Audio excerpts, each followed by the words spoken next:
Ladies and gentlemen, good evening. Welcome to the Closing Acumen again. My name is Henry Peabody. I will be your host here tonight until the other panelists join. We have a few folks who are traveling. Tomalin will be in Providence, Rhode Island at a funeral of a dear friend and brother, Mr. Reston Lacroix. He will be funeralized tomorrow in Providence, Rhode Island. So Tomalin is on his way, and Chairman Ben Sanvee is out of the country at the moment. He's in Mexico on his family vacation. So wish them well as they travel. So the other guys will be joining us shortly. But we want to thank you for hopping in here with me as we continue on the happenings in Liberia. Let me just welcome some of you for jumping in. Uh, Welcome our friend and brother Maurice Tiller. Thank you, Maurice. Maurice is the best program in Liberia right now. Thank you, Maurice. We appreciate it. And as you give us those, please share it as well. Those good words. Share the show as well. Uh, UJ One Way. Good evening. He's following from Johnsonville, Liberia, and our friend James Kayuti is following us from Tupelo. Thompson B. Buzz is watching us live from Australia. Oh my God!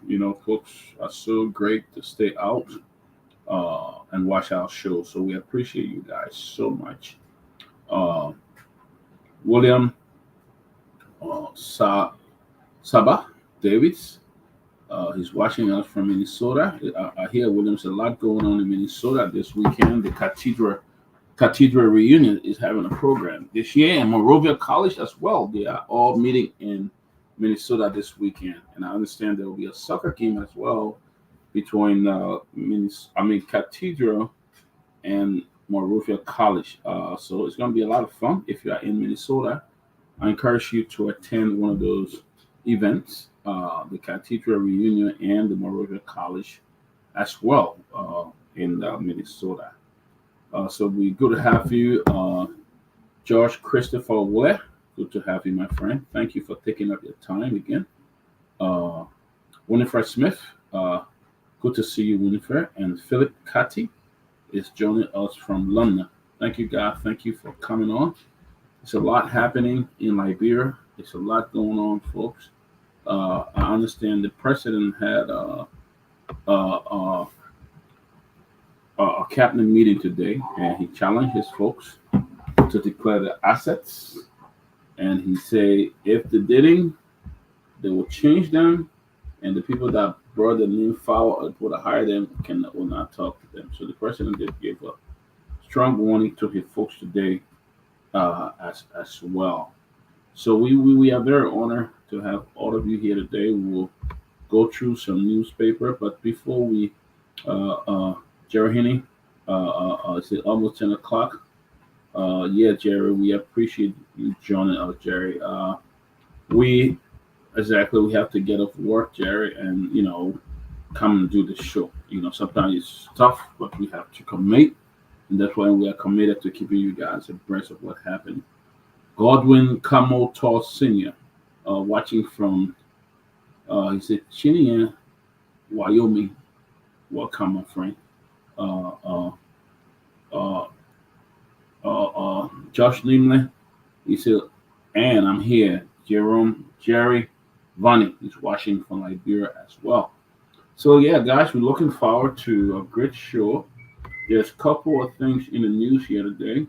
Uh, uh, we just going to Henry. If you have some of those news over there that you want to put up, you can do that. But as you make your way, uh, uh, can you just keep sharing the show? Uh, uh, just share it, and we want more people to come on as we drive into. Also today, if you are watching and you want to come on and make a contribution to the show, hit me up I will send you a link. You will come in and and talk as well. We want to have open. I don't, but yes, we're going to have that discussion. So let me go into the newspaper on what's happening in Liberia. We have not completed. There are report that uh, uh, there are report that President suspending the governor of the central bank was illegal from the act that created the central bank. Uh, so that's something to really dive into tonight. Whether it was right to suspend the governor of the central bank. I mean, it's something that we want to dive into. Uh, oh, Jerry, you want to come on, Jerry? You got my Jerry. Let me tell you, if you have my Facebook, go on Facebook, look for Henry Peabody, or send me your Facebook link, and I will send you the link. It would be good to have you on. Come, let's talk some politics. Come help us talk some politics. It would be great. But in the meantime, let's talk about some. I didn't have the opportunity to talk about it last weekend. I was in Wurzburg, Germany, and we had an opportunity to visit with the Liberian community there. Very good people, very generous. I went to Germany, and people were so receptive to see me. Uh, in fact, I didn't even spend a dime on everything. I mean, every dime I took, I sent it back. Jerry, if you can just put your Facebook link here, I can definitely send you the.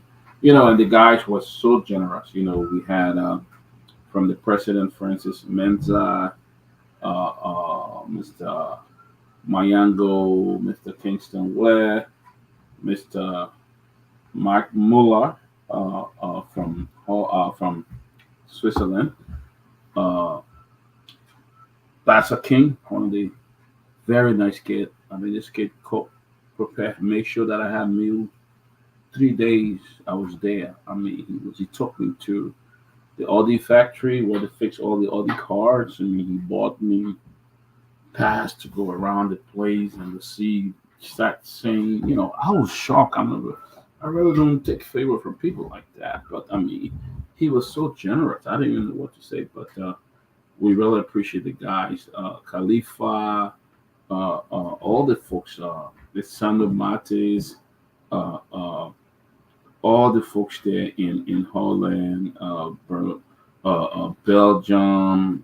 Everybody. It was just an honor to be there and just hang with you guys. Thank you again, guys. I would love to show the pictures, some pictures, soon, so folks can see some activities. But it was a great time. The Minister of Finance was there. I mean, former Minister of Finance and Senator of Bapulu County, Senator Amar Kone, he was there, and we just had a great time talking about different issues and from our days in high school and everything like that. So it was a great time.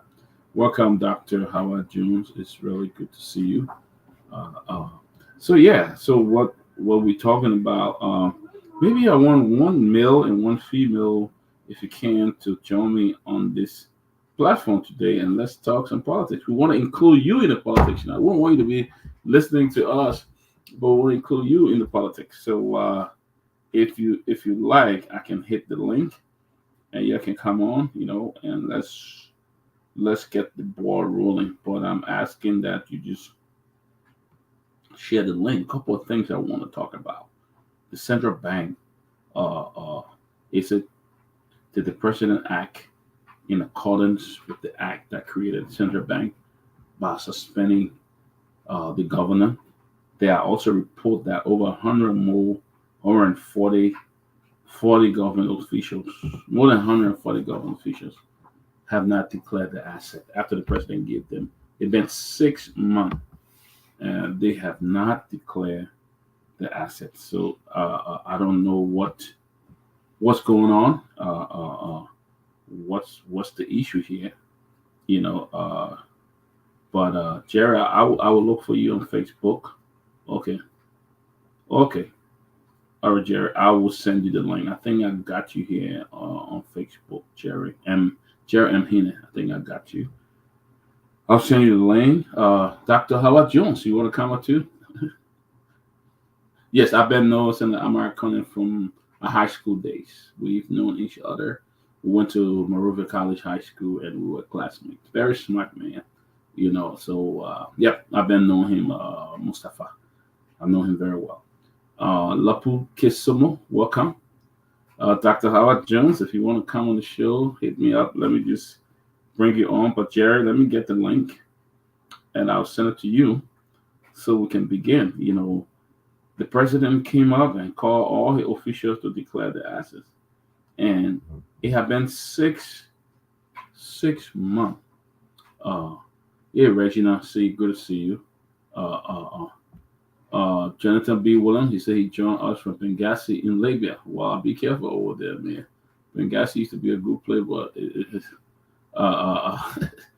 it's not what it used to be before. Let me get this link and send it to Jerry. Jerry want to join us to talk politics. So it's been about what? 5 months, 6 months, and you got over 100 something more who have not declared the assets. Well, tell us why. It's watching us from New Hope, PA. Boy, New Hope is I don't live too far from New Hope. It's a very rich place. A lot of rich people live in New Hope. So, but anyway, yes. So you got 140 or 150 people who have not declared the asset. 6 months into the government, when the president got behind you and told you guys that you need to declare the asset, they have not done it. And how can you want to fight corruption? And a lot of you have not declared your assets. Are you talking about you fighting corruption on other people? I hear there are a lot more indictment coming that will be taking place. As I always say here on the show, I don't have a problem with government holding people accountable for what they did in previous government, but it must be done on a transparent basis. It must not be done on, personal trying to go after people, wish on them and stuff like that. If you want to hold people accountable, go and let it be transparent. That's all I ask. Let it be very, very transparent, so that people can know that the process is free and fair. You don't want people to feel that you're going after them because you didn't, let's be free and fair. But as I don't trust. Do I rather trust who's going to head this whole corruption thing? No, because it's been the last 6 months, and we have seen a lot of what the Liberian people used to say: rampant, massive corruption. People stealing early. Good evening. It's people choice. Watching from Caldwell. Good evening, my friend. Do we really trust the people who are leading this process? This is the previous government, the UP government, any transparent? Well, I don't know, because just 6 months into this administration, we have seen a lot of bomb of corruption exploding from different areas, different bomb, and even from the legislature, the Senate, they went on honeymoon ambassador, they were dividing huge money, giving it out to people and things like that. So, it's been 6 months, and it's a lot that's happening. But let me say honestly, I think President Blanca have also been doing some good stuff by periodically having cabinet meetings. I think that is a great idea, and I think I applaud the fact that they meet all the time to have cabinet meetings. But that's good. Keeping what I think he's been holding his people together, having meeting and having different discussion. So, but I'm getting reports that the court have confirmed that the three officials from the WIA administration have finally been released from the Monrovia Central Prison after the assigned judge at Criminal Court B approved the three suspect bond. They are Jefferson Camore from the National Security, Consider Yanti Twine, former Solicitor General, and Moses Cooper, former controller at the Financial Intelligence Unit. They have been in prison since Monday. Their release before their release on Friday. Now, tell me, what kind of law you have in that country? The Liberian law says 72 hours. Within 72 hours, if you arrest somebody, they should be able to put a bond and you release them. You arrested these people. You kept them in jail for almost a week before you finally granted them bond. I think that's a violation of the human rights. It is a violation, and these kind of things should not be encouraged at all. It should not be encouraged. This is a complete violation of the human rights. But guys, we waiting. Jared, I send you the link. These guys have been in prison since Monday. When you arrest people, I understand he did not bond, and later on issue it. On what ground did he deny them bond? Were they flight risks?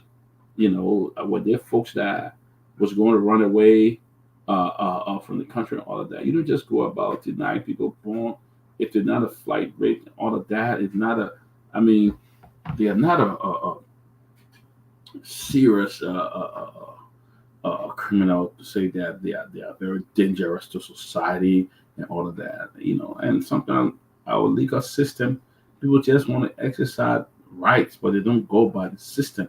They want to flex muscle instead of flexing legal muscle, which is very very sad. So it's a lot. Let me read the independent newspaper is saying here. I don't know, Samuel Toy is saying that he will vindicate. I will vindicate my reputation. Samuel Toy, and then the Minister of Transport, I understand, have reduced transportation fare. Well, that's a good thing. Let's see what happened. They say for prosecution of corrupt officials, NPP backs Boaca. Well, the NPP they just a lonely child going all over the place right now. So they can back anybody. It's all about looking for a job and getting money. That's what I think. That's what I think. It's all about looking for a job and getting money. So NPP people that rather take them serious. They back Boaca, for the prosecution of corrupt official. Of course, the corrupt officials need to be prosecuted. I agree with that. I agree. They need to. But let's do it in a transparent way. Not after 6 months when your government is already been plagued with a lot of corruption, and then you punishing people. Our legal system, our judicial system has a lot of flaws. Don't get me wrong. I respect it, but we all agree that have a lot of flaw. If you have money in that country, you can be vindicated in anything. You'll be acquitted. You'll be honest. People go and take people's land and stuff like that, doing all this stuff. Once you have money in that country, you'll be vindicated in a minute. And that's the kind of judicial system we're dealing with. So I respect the idea that corrupt official would be punished, but let the process be free and fair. And then another part of this newspaper, the article is saying that Liberia to host 2024 International Investment Conference. Good idea. Liberia do need investors to go there, But again, with corruption and bad justice system, investor will run away. Who want to come and invest 30-40 million dollars and will not be able to, when there's anything wrong, the court does not even protect you. So we need to fix our judicial system. Our judicial system, honestly, is bad. If somebody knows you, you can go free. Like a lady I know watched a video one time. This lady was in the U.S. She and her husband invested their saving with one company, Malaysian house somewhere there where they build houses. And thank God, I was going to buy a house there too. I went there, looked at the property, came back making preparation to see if I would. Thank God they didn't send my money over there. Then they did send her money, and every time she went to Liberia, they show her different places. Until finally they gave her one old house and said she needed to finish the place. And when she took the case to court, when the sheriff was coming to arrest the owner of that building, you know what happened? Somebody from the very court called the guy and said, "You gotta run away. They come to arrest you." And they gotta run away. You know? So that's what we're talking about judicial system in our country. You have to put it together. You have to work on it. If you don't have a good judicial system, nobody want to come there and invest. Nobody want to come spend all the money. But the law must work so that it was when it works, people have confidence in the law. Yes, we can come back. No, I can come to Liberia. Anybody try to rob me or my money, I can get redress through the court system. You know. And then the New Dawn newspaper is saying you talk about ex official dragged to court, uh, and it talks about a man killed his 28-year-old wife after accusing her of having extra relationship. Wow, why is it? Wow, people get so jealous killing a wife because I mean sometimes you just gotta walk away, brother. Just gotta walk away from the stuff. You gotta walk away. And then we're looking at the Verity News. It says ghost withdrawal over U.S. 4 million, Liberia 79 million paid without evidence. There you go again. Every day, some kind of money is missing from somewhere. You know. Yes, Musu, you're right. Musu says her husband are going through the same problem. That I know. I almost got anybody I was smart. I read it a long time. I said, I ain't sending my money there again. I'll go to buy one of those houses on the shopping highway. I went there, look at it, beautiful. You know, some of them were 28 grand, 48 grand. And I really like it. I came back to show the picture to my family. But then, in the Liberian way, when I read it, I think, especially that I will see that lady complaining too about them giving her old house. And instead of building a house, they have not built her house up to the time uh, uh, uh, uh, uh, uh, to build a house. So she had to get out, you know, and they never get. I don't know what became of the story, but it's just one story in Liberia. And you go to the court, you waste your time because probably the judge and the sheriff, all of them, they are all best friends. I mean, the people then they accused, they are all best friends. So at the end of the day, you get nothing in return. You know, yes, Dr. Jones believed that the U.S. government may have arrested those individuals because the U.S. told them to or else some of their aid will have. Yeah, the U.S. government is always calling for corrupt people to be investigated. If they give you money, I mean, you got to use the money right. I mean, I'm not saying there was no corruption. There was a lot of corruption in Liberia, but let them just do it the real way. Go fair, and stuff like that, Uh, and then the Verity News is also reporting, they say government of Liberia failed assets declaration law with 26.5 compliance. Only 26.5 people comply. Man, tell me, with the assets declaration. What a shame, though. I mean, and even after going to the meeting today, you don't call these people and tell them you suspend them until they declare the asset or you fire them. You still giving them a chance. If they don't do it, then you fire them. You're warning them again after 6 months. When you give the mandate that these people need to come in, these people need to comply after 6 months.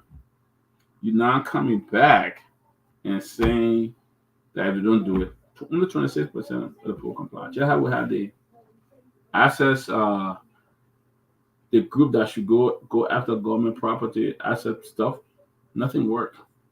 Nothing worked. In fact, they were requesting more money than doing the work. They wanted more than 300,000. They're doing the work.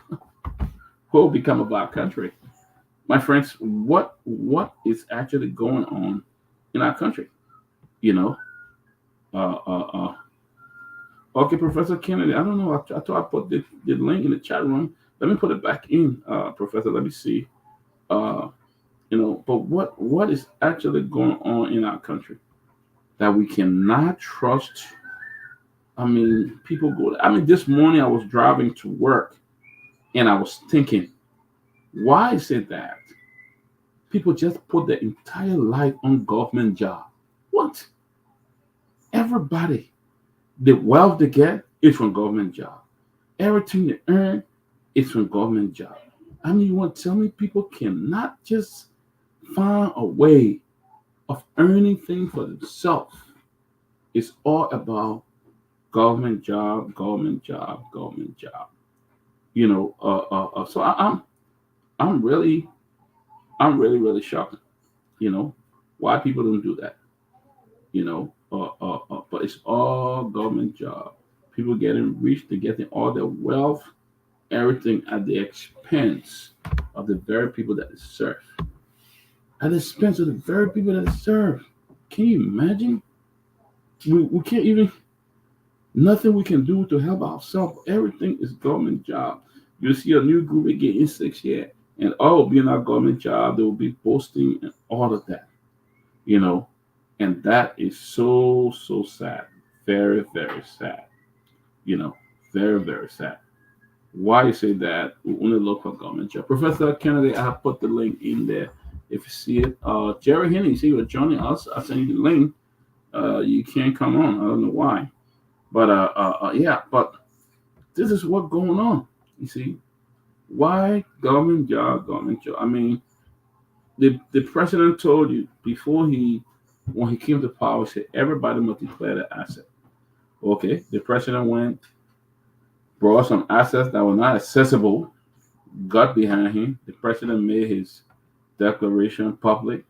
Now you can't even. Only 26 people have complied. Are you serious? Only 26% of the government official comply. What is going on? You see, so this appears to be disrespect, complete disrespect to your boss, gross insubordination. I would have expected the president to actually suspend some people or fire some people, but it appears that he's not doing it at all. He's in the meeting and talking, oh, you didn't do it, then we'll do the one. I mean, they should be suspended by now. It's been 6 months, Mr. President. It's been 6 months. Some of these people should be suspended or fired. If they cannot declare the assets, then definitely, you know what the plan is. The plan is to come and get more before declaring it. You see? So this is a complete violation, and the people who did not declare the assets should be fired by now, Mr. President. That's what the president should have done.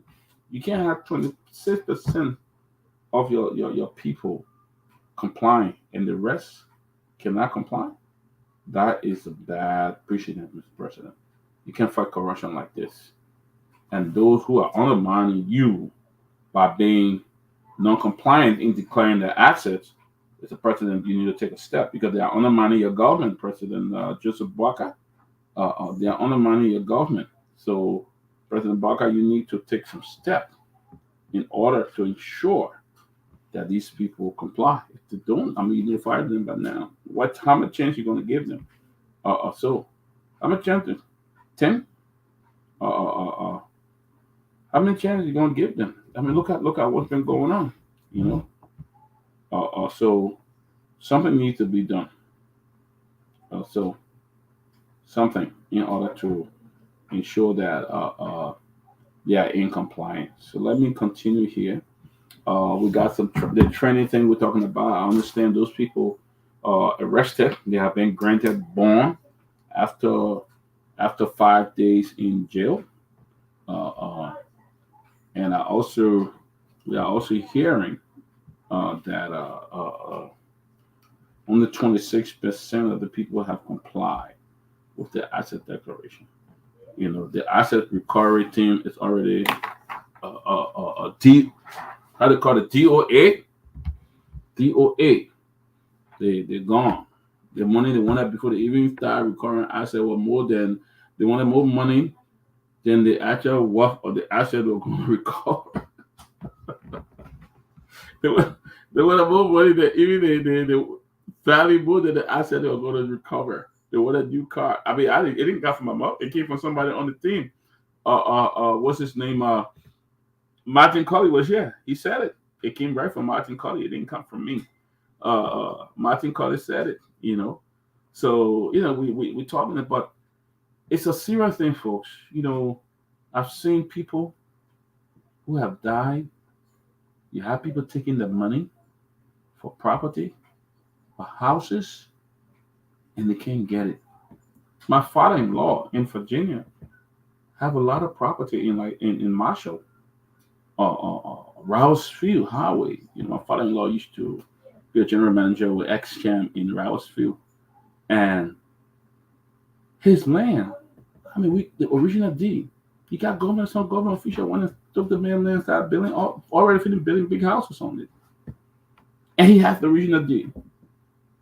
You take him to court, probably nothing won't happen. But I told him, rest assured, we're going to retrieve those land. Those who went and built on it, they will end up breaking the home or doing something. But this is the problem we have in our country. If we have a real law, those things will not happen. Some people leave from here and go for 1 month. They run behind court cases for a whole month, and the case didn't even go on. They had to come back to work. Because you can't be in Liberia, give up your job, running behind one land issue. There need to be a land reform in our country.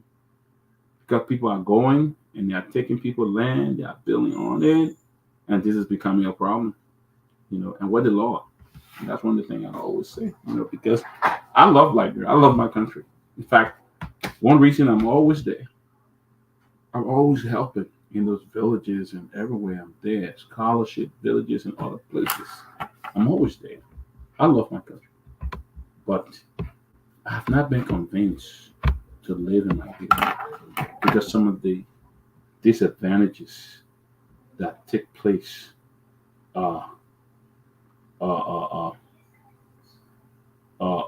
it's a problem. Some of the disadvantages that go on in that country. I mean, if you don't have any law to fight for you, what will you do? Somebody can come and attack you soon in the morning, and you'll be done. What do you do at night? Go come attack you. What can you do? I mean, our hospitals. Go to JFK. Every government come look at JFK and do improve JFK. Every government. 3 years ago, I had the opportunity of taking a lot of medical supplies to Liberia and some other stuff, and that I donated to JFK. But the most shameful thing is there were even women who gave birth. They not even had the Pampers, and that was so shameful. We donated a lot of that, but it's a shame though. That's the major hospital you have in Liberia. Why can't they invest? Why can the president call a donor meeting for JFK and say we want to call a donor meeting today? We'll begin with our own people. We want to raise 5-10 million to renovate our hospital. JFK remain in Rome. Look, they're doing some work there, some areas, that's true. But go there and take a tour one day. You give up. I went there, the doctor took me on the tour for over 3-4 hours. And I mean, you have people may not like this, that's the truth. But you have people washing patient clothes with their hand. They had 1 or 2 washing machines that was totally broken down. Done. People washing. I'm serious telling you. So Let me ask Professor. I'm trying to bring Professor on. Professor here. Oh, guys, can you add the professor on? He's on, but he can't see him. I mean, so, you know, yes, yes, yes, Professor here. Professor, welcome, welcome. You know, Doc, how you doing, man? I'm well, sir. Well, good to see. Good. You can hear me? Yeah, clear. I can hear you. I Good, can hear good, you. good, good. Yeah, man, I saw you sitting all by yourself. I said, let me join it, Doc, man. Said I can help Yeah, you. I've been here. I've just been lonely child sitting here and waiting for the other guys to join in. So but we'll just go more general things. One of the era I was talking about was JFK. I I I I, I haven't seen. I don't know why we can't have a donor meeting. General, just raise funds right in Liberia to see how we can improve JFK. I've been to JFK many times. I've been on tour.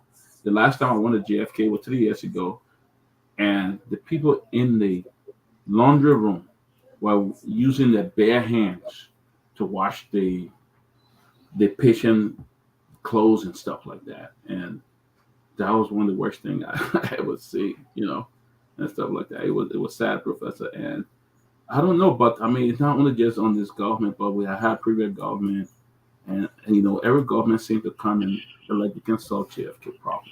That's all. And you know what that says? It says that we keep using the same strategy that's not working, right? Yeah, the whole business about running over to the IMF, running over to the World Bank, waiting for USAID to send money, waiting for Japan or even the Swedish governments or even the African Development Bank to send money. That strategy hasn't worked, right? To a certain extent, JFK needs to be well funded through the budget, but the budget has the recurring expenditures, and even now, the amount of money that is being spent just to service the debt doesn't leave enough fiscal space to take care of things like education and healthcare, which are two important elements you need to grow your economy, you know, because we seem to have the priorities mixed up, right? We put more value in paying legislators higher salaries than we put in terms of paying healthcare workers. Who you think offers a lot more value to the people, the legislators or healthcare workers? Healthcare worker. Because if the legislator gets sick, they're going to run to the healthcare workers. Healthcare workers don't run to the legislators if they Yep. get sick. So yeah, so you have to get your priorities straight. You got to put your money in the areas that offers a lot of value. You got to put money in education. But if you Right. want to I heard you talking about the investment thing they were looking to do. I've seen, I don't know, Doc, you've seen a lot of these investment initiatives that talk about having investment conference. They even had one during Riaz's time where I think Toga McIntosh sat on a committee. He was, I don't know, chair or head of a committee. Right. Right. Yeah, you remember that? Yeah. What was it? What was the outcome of that? Did we hear anything Nothing. about it? Nothing. Nothing came of it. You know what Right. the other countries are doing? Ghana, South Africa, a lot of the South American countries, what they're doing is they contact the the U.S. government. The U.S. government has the largest economy. The U.S. government want to do business in pretty much every country. If you're going to do business with anyone, don't send your VC people that who don't understand business and investment because they will get hustled. Exactly. You need to Exactly. send the best qualified people so they can Yeah. know the value of your resources. So when these people start talking some highly technical terms, when they start talking about return on investment, project, all these kind of things, then you should understand what they're talking about so you don't get hustled and then later on start complaining that, oh, they put finger in your eye. These Yes. countries are spending their best minds to connect with these people and set up these conferences with major governments and large manufacturers within those governments. So the government reach out to, so for example, like let's take South Africa, for example, or let's take even Botswana. They will contact someone within the US government. US government will now place an ad with a lot of the major corporations and see, hey, South Africa is having an investment conference. Are you interested in joining this conference? Maybe they're discussing something about agriculture.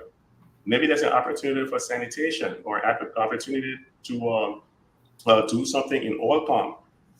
These corporations now will say, oh, we might be interested in doing some investments in there. That's how you draw them in. But the strategy, and in fact, I'm not judging this based on what I've seen in the past. But what strategy are they going to use to bring these investors in and draw them in there? Because, Doc, it goes to something you said earlier. You need to have a stable economy. You need to have a place where it is safe. Investors not going to come to your country if they see you have very high corruption, you have very high crimes. So let's see what President Boykott's going to do. Let's see if he's going to put some investment into making the country a little bit more safer. Maybe the Ministry of Commerce will connect with foreign investors to bring them in. But let's see what the public going to do. Yeah, even one thing you talk about, Professor Kennedy, the judicial system. It seemed to be a serious problem with our judicial system. I'm not condemning it, but there's a lot of flaw in our judicial system. So if we have, investor coming in, you have a good judicial system, it's almost impossible that people want to come there, knowing that the money, they're not guaranteed when there's a problem, they know they're not guaranteed. Like I was reading this morning, it said only 26% of President Barker officials have complied with the assets declaration, Mr. Kennedy. So how can they go ahead and be serious to actually fight corruption, set up a stable economy when those people should be suspended? That's you gotta take the rule of law serious, man. No country has developed without taking the rule of law serious. Those people should be suspended. Yep. Didn't Ellen do that at one time? Yep. She did that to her own son. She suspended them because they could not suspend them. Yeah. But 26%. I understand that the five officials, the three officials were released today after spending 5 days in jail. They were finally granted bond and all of that. But Professor, let me ask you, how do you think the government going to go about actually persecuting these people? I know you're not a lawyer, but when there are reports that some people in the very government were involved in some of the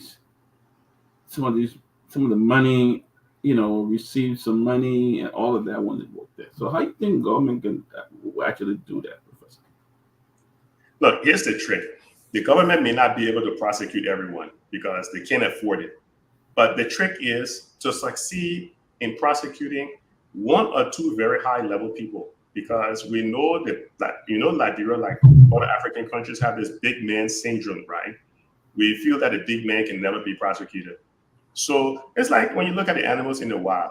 If a lion wants to take over that whole clan or over that whole, you will go after the head of the clan. You go after the big person in there. You take down that one or two big man syndrome.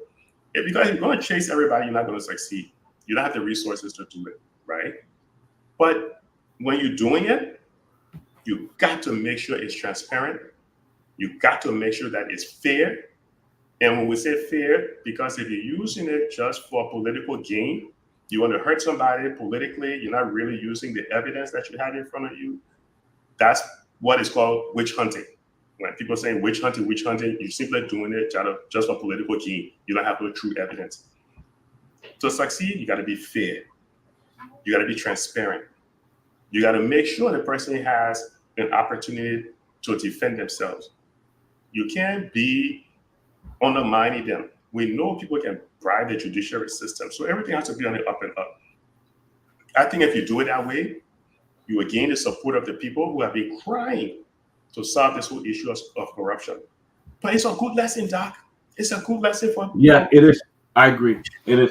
Where they didn't take this thing serious. Yes, I agree. The people doing it now, they say he's witch hunting. Yeah. And the people say, oh, he's hunting witches. So yeah, that's what it is. It is. You're right, Professor. I think it's a great decision he's taken. He may gain political point. I mean, not, but I think it's a great thing to do. And because we hadn't had it and they didn't take advantage of it, they didn't go after any previous official from the alien government, former official from the alien government, and they just dragged on. They didn't see it as an issue. But Professor, you are in the finance business. Let me ask you this question: the government budget is pretty much high, or they had to go back and add and subtract. What area you think government should be concentrating on when it comes to like spending cutting thing to really meet up with the budget and all of that? What area you think the government should really go? The travels, they need to hit the travels. When the former president of Mexico came to power, Obrador, the first thing he said was he was going to fly private jet. He started taking commercial.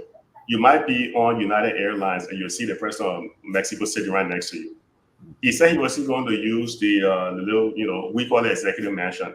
He wasn't going to use it on White House, whatever the case may be. You got to cut back on travel. Travel is extremely expensive.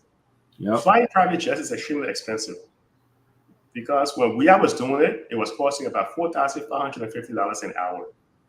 Damn. I didn't make it up. I wrote the company that was lending them the jet, and the company replied to me and told me exactly how much it was costing. That's how I knew. So you got to cut back on that. You got to go through, you see, I think there's a lot of waste because the system is not efficient. They're doing a lot of things the old-fashioned way, maybe even on papers. They're not doing things electronically. You have to move from doing things the old-fashioned way and use electronic means. You have to use technology. But the problem is, the more you become efficient, the less you will need all the people that you have on payroll. Mm-hmm. Then when you try to move those people that are off the payroll because you no longer need them, which in the previous administration was called harmonization, you run into another issue because then you're putting more people out of work who now cannot have money to support their family. But the system, the government itself is inefficient. So you can improve efficiency by using technology, right? So by that, you can also cut waste. At the same time, you're cutting waste. The other thing is you need to pay close attention to some of the concession agreements because you're getting ripped off. People like Liska. If you go to the U.S. Department of State website, FARA, by U.S. law, Liska is supposed to publish how much money they're collecting for registering ships. If you see how much Liska is spending on hotel bills, on personal expenses, on travels, on lobbyists, they are spending millions. That's money that should be going back to Liberia. People are not paying close attention to that. Look at some of the other concession agreements and see whether these guys are living up to their agreements, But I think the government needs to make a concerted effort to cut back on these gas slips. All these extras they're giving these guys, buying cars every 36 months, paying for this, cell phone, all kind of nonsense amenities these guys are collecting. Pay them a fair salary and leave it like that. Liberian senators, legislators should not make more money than legislators in the state of New York. It makes no sense. Top 5 poor countries in the world, senators cannot make more money than top 5 countries in the world. It makes no sense. That's why the recurring expenditure is killing it. But there's so much that can be removed. Yeah. None of this thing will happen if you don't have somebody willing to stand up and say, look, we're going to bring in what we call efficiency experts and look at this stuff and then make it happen. But we need to kind of change the whole dynamics of the economy and the direction where the country is going, because here's the last point I'll make, Doc. Why is this important?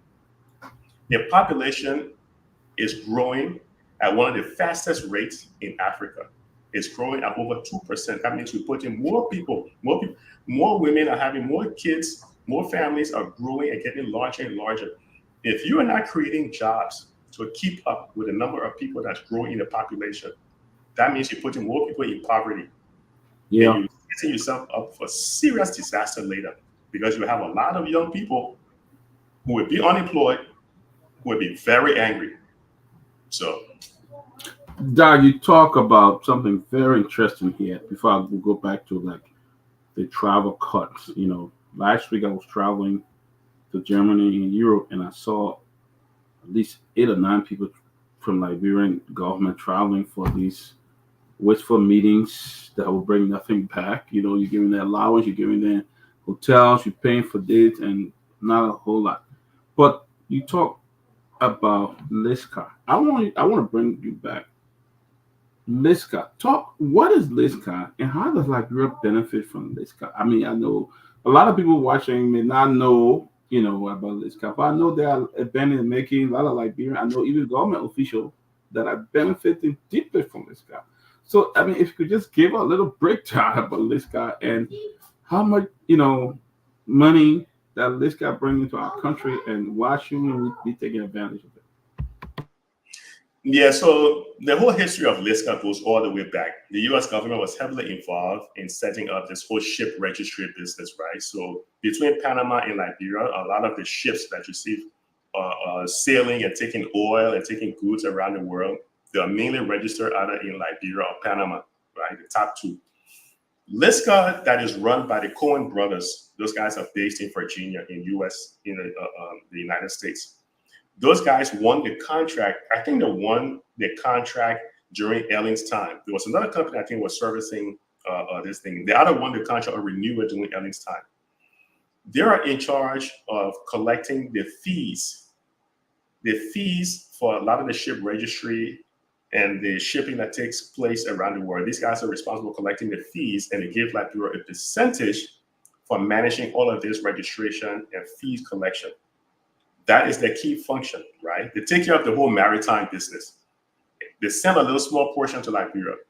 The reason why we need to pay close attention to it is LISCA publish how much money they're sending to Liberia and how much money they are keeping for themselves. Maybe when we have I can probably show it to you, if I set up my screen properly. 1 second, Professor. I'm just going to plug my laptop. It's going. Yeah. Okay, I'm back. So yeah. So So if you go into the Foreign Agents Registration Act, which is part of the United States Department of Justice, by law, LISCA should publish how much money they are collecting, because the reason they're there because they are a foreign agent. They're working for the Liberian government. They are foreign agents, so they need to register, and they need to show how much money they are making as foreign agents for the Liberian government. At times, when I ran the numbers, the last time I actually ran the number was maybe about a year and a half ago, but I had collected almost about maybe 5 more years of looking at LISCA data. LISCA collects sometimes over $100 million in fees. Wow. Over $100 million. At one time, there was a big thing about LISCA in the press because I think some of the legislators didn't understand what LISCA was doing, and they thought the money that LISCA was collecting was actually being paid for as lobbying fees. So a few years ago, there was a big fuss. Some of the legislators said, "Oh, why are they paying all these lobbying fees?" But they weren't lobbying fees. They just didn't understand what LISCA was doing. But LISCA sometimes collect over $100 million or so, and they send a fraction of that amount to Liberia.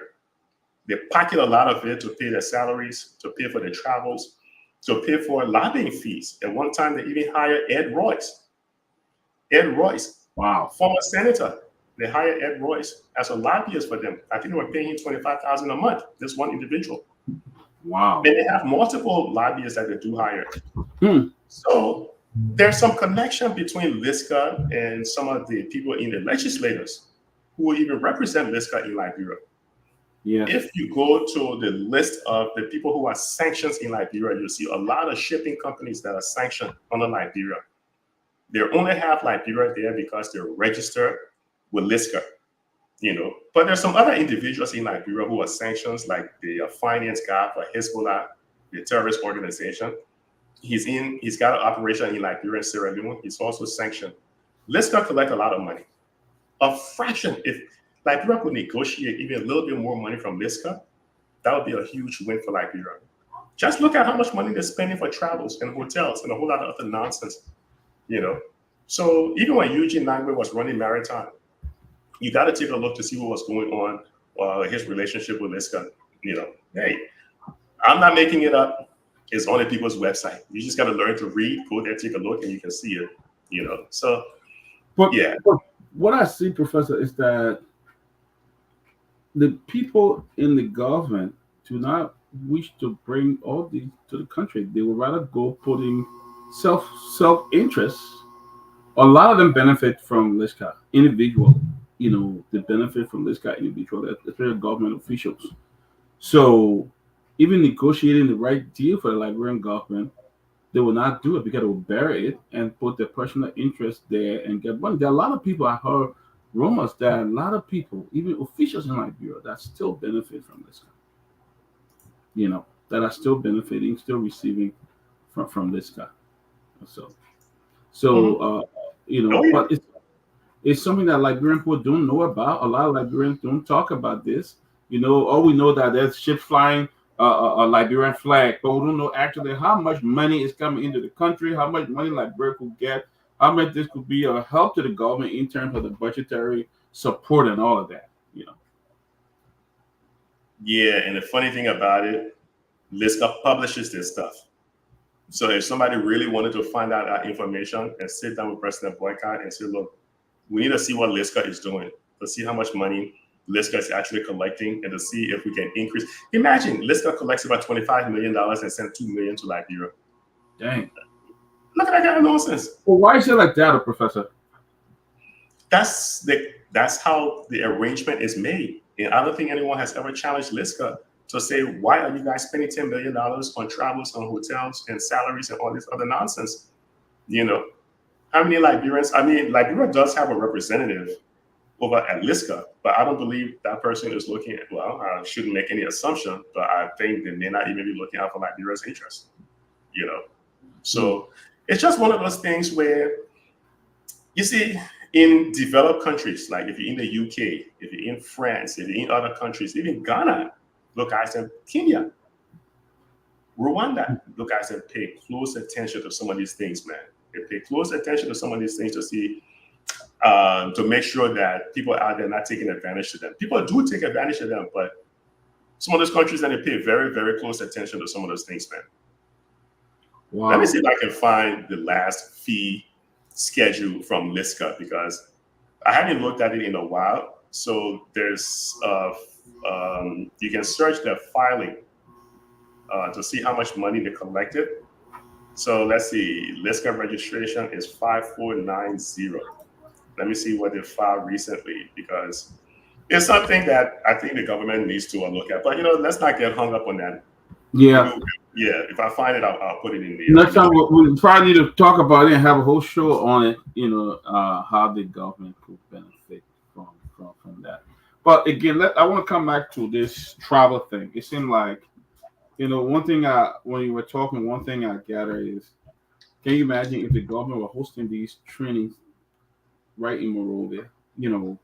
Paying like one person away to come to Liberia and do the training, and let people get the training there. How much money to be saving? Thousands and Yeah. billions of dollars to be saving every year for this heavy traveling. So but it doesn't seem to work, because you talk about gas slip.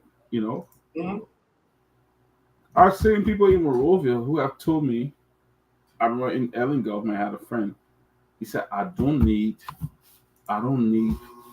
200-gallon gas every month, or 100 gallons of gas every month in Monrovia just to drive from Broad Street to Cinco. He said, I don't need it. And they were still issuing these gas slips to these guys. And this is something that's been going on from Carver days. And we can't even see the need to cut down and save this big Professor Kennedy. Why do you think people are so entrenched into this gas slip thing in Monrovia that even from government to government, they can't change this? The problem is the people you need who can change that are the people who are benefiting the most from it. So they're not going to change it. You need the legislator to actually, whatever law that is in place that makes them entitled to this, you need to have that law repealed. But it cannot be repealed because the legislators need to be involved. And because more of them enjoy the benefits, they're not going to repeal it. So we in this sort of catch-22, this kind of lack of better word, quagmire. You can't G nor haw because the people that you need to make the changes that the ones who are benefiting. So what are you going to do? You're stuck until somebody comes along and says, look, enough is enough.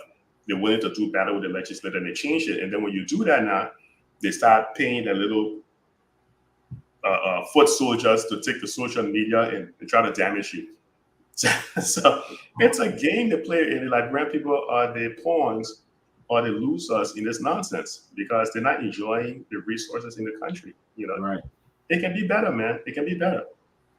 They are not, and they continue to go on. In fact, some of them take this gas slip and give it to laymen to take and sell to different places, and get the money and move on. There was one government official that I understand used gas slip to buy himself a brand new car. Fuels and things that were intended for some ministry, I think it was the Ministry of State somewhere there in the past regime. This guy ended up using the gas slip that he bought himself a brand new car, selling the gas slip until he bought a car, and but again, Professor Kennedy, there's audits that's taking place in Liberia. Why is it that the audits go nowhere? Why it just fall down by the wayside? Even with all this grandstanding, we arrested 5 people. They have been in jail. We got warrant out for dead, and they got big show. The police car is moving with these guys. They've been arrested. At the end of the day, nothing happens. Why? Why you think so, Professor? No, because we just have a weak judicial system. The system is just too weak. I mean, where else? I can't think of a time in Liberia history when the president colluded with the legislator to remove a sitting justice, right? Not to say Captain Jenny was a saint, but the fact that they colluded and came together to remove a sitting justice, it goes to show how the justice system is really, really weak. The people who did it would argue that what they did was right, but any layman can know that it was politically motivated. That is, in fact, the pure definition of witch hunting. What happened to Cabinet because he went to ECOWAS court and he actually succeeded. Right? He succeeded. So but they refused to pay him. Yeah. But again, I mean, there's no way you can develop your country if you don't set up the rule of law and enforce it. You have to enforce it in a fair, equitable manner. Other countries went through this nonsense. The British, look at all the countries in our one-time superpower. Portugal that used to travel, they had the explorer, Vasco da Gama. You had all these, you had Spain. These were all superpowers at one time. The Spanish conquerors, conquistadors. You had all of them, the UK, the British Empire. They are no longer conquerors. They're no longer superpowers in the pure sense, like how America, Russia, China, and to some extent North Korea is. These countries have fallen by the wayside. And now they're playing games with the resources. That's why there's this whole neo-colonialization thing taking place. Everybody's running now to Africa because Africa has all of these resources. Places like the Democratic Republic of the Congo that has a certain mineral that you will find in every electronic out there. Your smartphone you have right now, high probability that some of the material in your smartphone came from the Democratic Republic of the Congo. But look how Congo has been in wars. Right. For never-ending wars. Liberia got many, many, many resources. But since the coup d'etat, has anything changed? Have we done anything differently? That's why I said, give President Boycott a chance. Let him prosecute them. The next person that come around, they will say, oh man, the first thing we're going to do audit too. So let him set the precedent. I think he should, because it just been just so much going on, all these corruption. It's like it got to a point that people are not accountable no more. They don't even care. They can do anything. But again, we're beginning to see these small bombshell, even within President Block government, all these corrupt people violating PPCC laws and going on and just doing things on their own and calling it souls and this and that, and it has just become it just looking bad. But Professor, let me ask you. I think you will be the guest today, and I'm in. You the special Oh, we're guest. just chatting. We just talk. Yes, you And you you the know, the special. people that put questions in the chat, we can pick it up too and run with it. Yeah, anybody you have any questions, just put in the chat room, Yeah, and let's run with it. we'll We can answer. discuss it. Any question you have. Professor is an Yeah. So expert, we'll talk about it. is a financial expert. So anything you want to talk about. But another thing that comes to mind is look at how many audits been done. See how much the government has spent on these audits. You know, I don't know why it's not gaining traction. I don't know why Liberians are not really concerned. But there are a lot of audits. Do you think some people are saying that the auditor are not fair? They are probably going by what the government telling them to do instead of being independent, thing like that. Do you think there's a need for independent auditor to come into Liberia and conduct these audits? You see? So it's possible because everybody has some sort of a bias, right? Even you bring independent auditors, you can still have some bias. How do I know? Well, all the independent auditors and accounting firms in the US, they were all part of one of the largest financial scandals that took place in the United States. It led to the collapse of WorldCom. It led to the collapse of Enron, Arthur Anderson, all these major auditors then. They're supposed to be so clean and clear. But what happened? They all had their own bias, were receiving some sort of a kickback in the form of additional work and contracts. And those so-called independent auditors led to one of the largest financial scandals in US history, which eventually led to a new law called Sarbanes-Oxley that was enacted to deal with this stuff. So no matter how you think this auditor is going to be clean, they always will have a bias. But here's the trick. Challenge it. Let it go through the process. You come along and you prove that the audit report is false. Don't just sit in the background. That's why, Samuel Twice said he would have his day in court. He would challenge it. I give the brother credit. Let him come out, let him challenge it, and let's do it clear and transparent. Let him do that. But people who are sitting in the background saying, oh, it's not fair, it's not this, it's not that, put forth your challenge.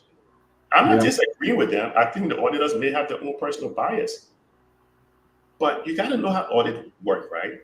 If I'm going to audit you, Doc, when I do my findings, first I will ask you for evidence. If I say, okay, Doc, you did a contract over here for 200,000. What's the name of the company that you signed a contract with? You give me the company name. I call the company. If the company doesn't exist, we have a problem. The company said it came in to maybe paint the entire building or put in new electrical wires or maybe put in some roads. I say, okay, let me go take a look and see what the road they put in.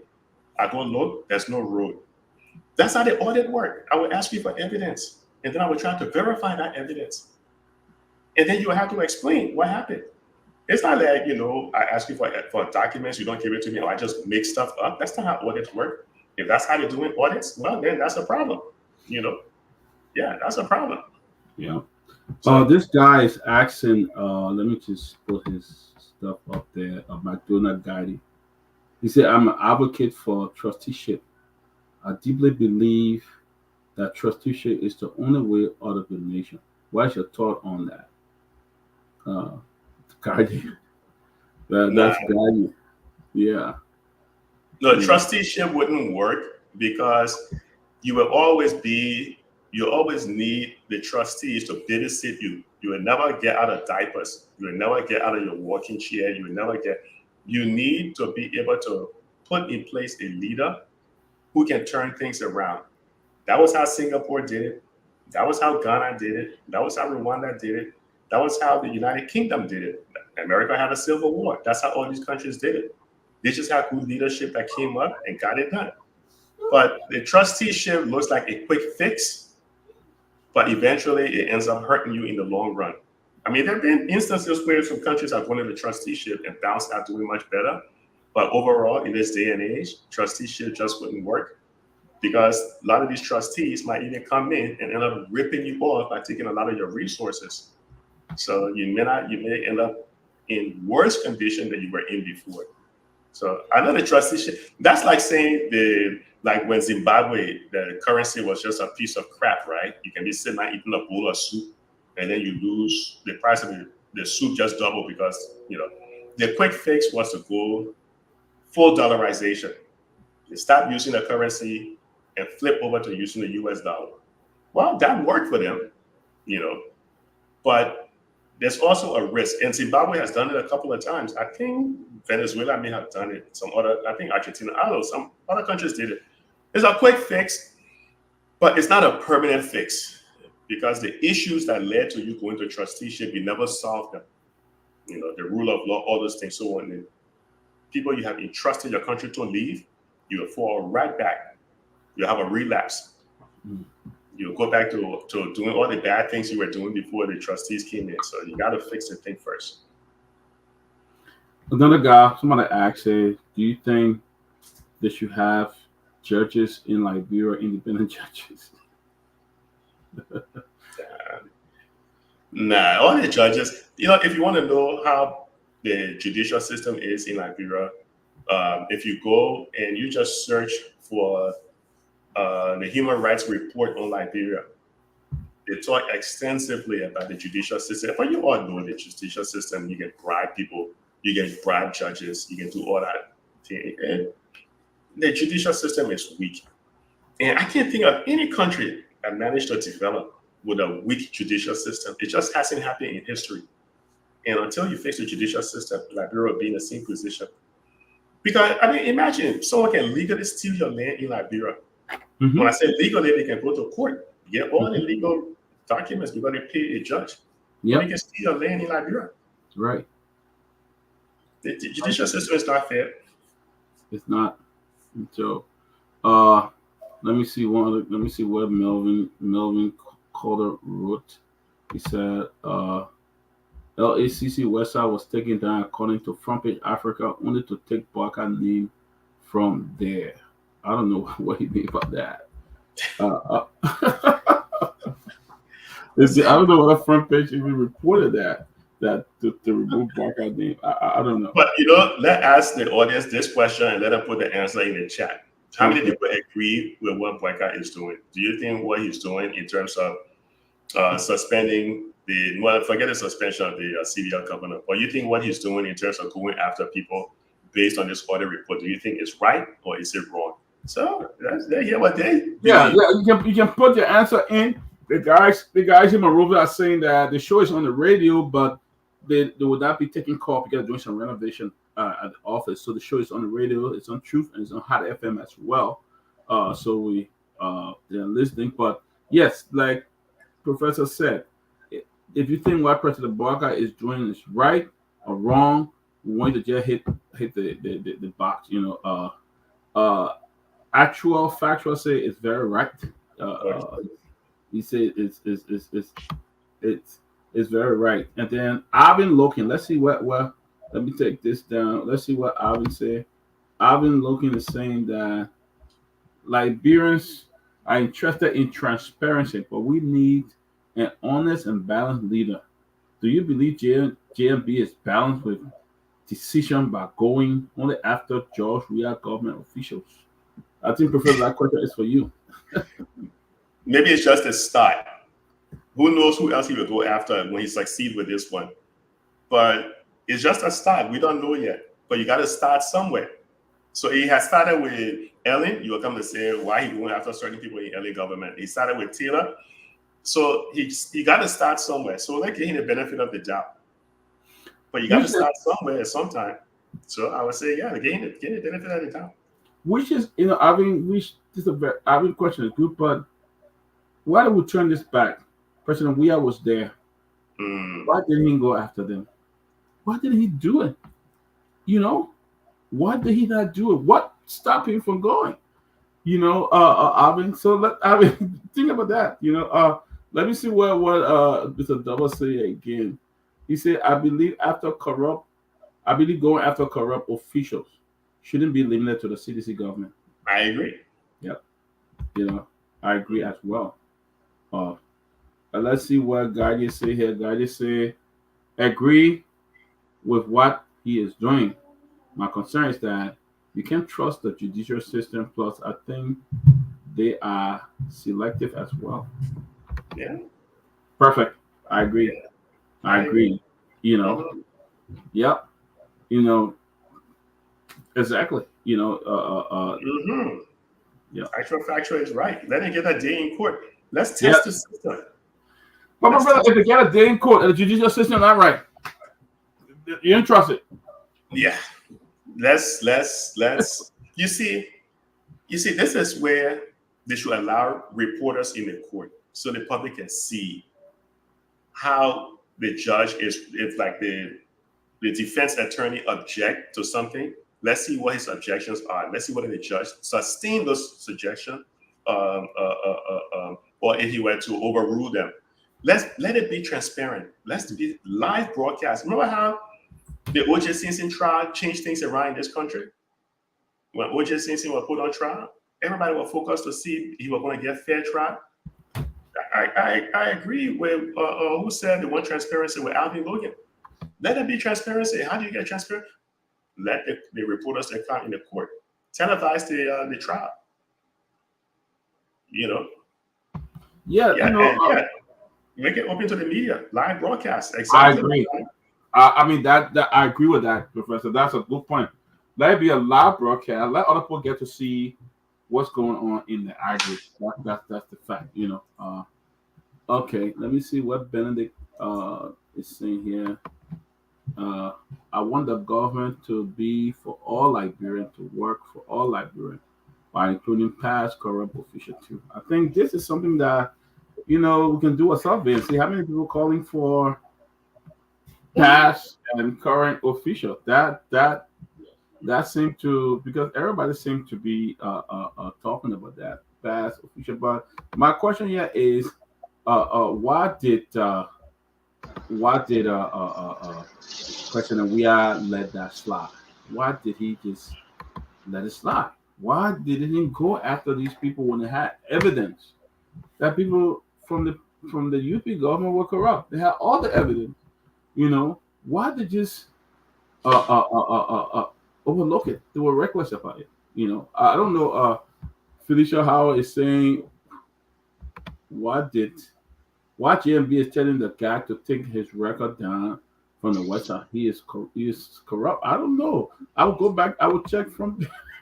Well, Felicia, do you have any evidence that JMB did ask the GAC, or is it hearsay? Are you getting it from a secondhand source? Did front page offer the source, or did they notice it was taken down? So we don't know. Front page is reporting it, but they're also making a lot of assumptions. We don't know. We can say GMB told them to do it.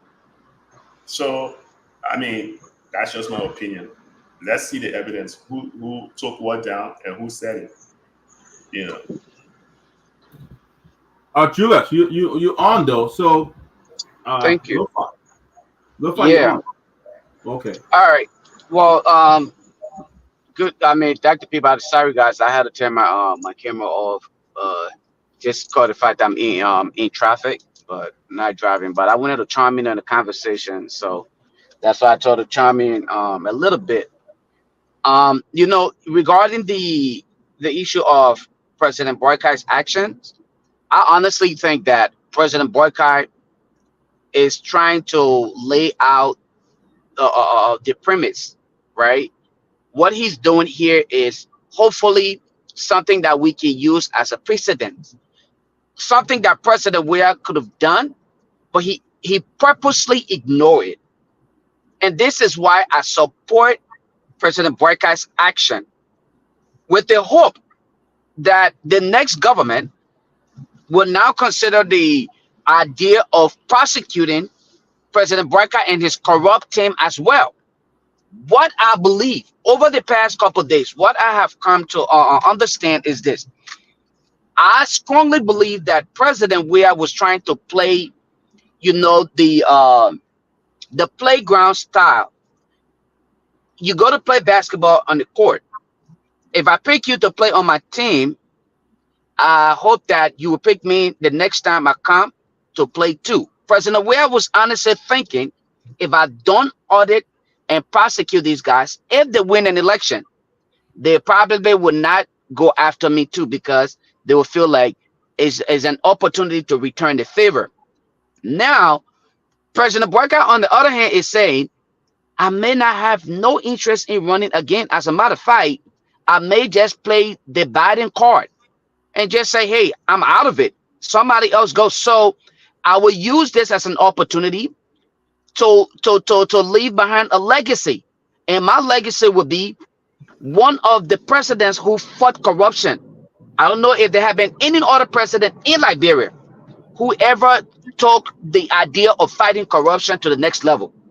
Now, could this all be a charade where he's bluffing the public with these actions, and at the end of the day, taxpayers' money are wasted and nothing is really done about it? Because if you're pursuing these people after all of the audits, you pursue them, you take them to court, and they go through all of the process. Remember, the entire court process is not free. Okay, we are paying for that process. At the end of the day, and then it just ends up in thin air. Nothing comes out of it. We should then question the sincerity of it. And that's why I think, like Professor Larry said earlier, great thing for us to pursue these guys, but let us not be biased in the process. I think let us address this entire process holistically. Like the case of, if we were to talk about corruption, and I see a lot of time, and I want to end on this note. Hopefully, you or Professor Larry can interject a little bit here. I see a lot of time we focus corruption on the act of just taking money. Corruption is not simply you having to take money. Corruption is, it comes in so many forms. Okay, if you were supposed to be to work at 8 o'clock, you purposely show up to work at 9 o'clock every day, knowing that your boss is not in the office, so you can come in at 9 o'clock and then you leave. You're corrupt. So all of these things that are happening in Liberia, the recent yellow machine, okay, the stolen buses from Ghana, the stolen buses that we had to disgracefully return, those are corrupt practices. What was done about it? Nothing. Okay, the tenure positions that people are being relieved of, that's an act of corruption. You are disregarding the law. You are corrupting the system. Tenure positions are positions that people are not simply supposed to just be replaced because you don't like them or because they are not members of your political party. So what you're doing here now is you're telling us, okay, I'm just going to replace you because I don't like you. You are just as corrupt, President Boakai. So that's why we want a holistic review of the entire process. We want transparency. Like you said, let it be done in court. Let it be done openly with journalists and other reporters present to air the entire process so folks can see what is going on in court, the entire judicial process. Mr. Cummings did something that most Liberians wouldn't have done.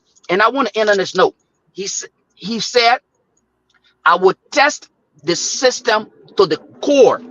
When folks were telling him it's a waste of your time because all these guys are doing, they're simply trying to play with your time because they understand campaign is right here and you're supposed to be campaigning, whereas here you are going in here and attending to all of the court cases. He said, the law is the law.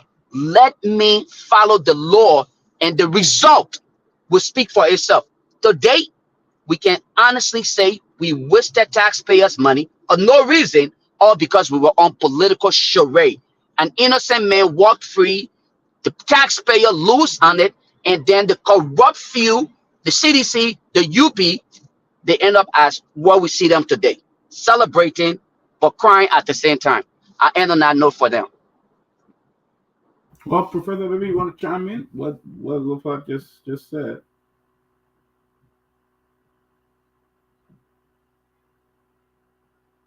Are you there, Professor?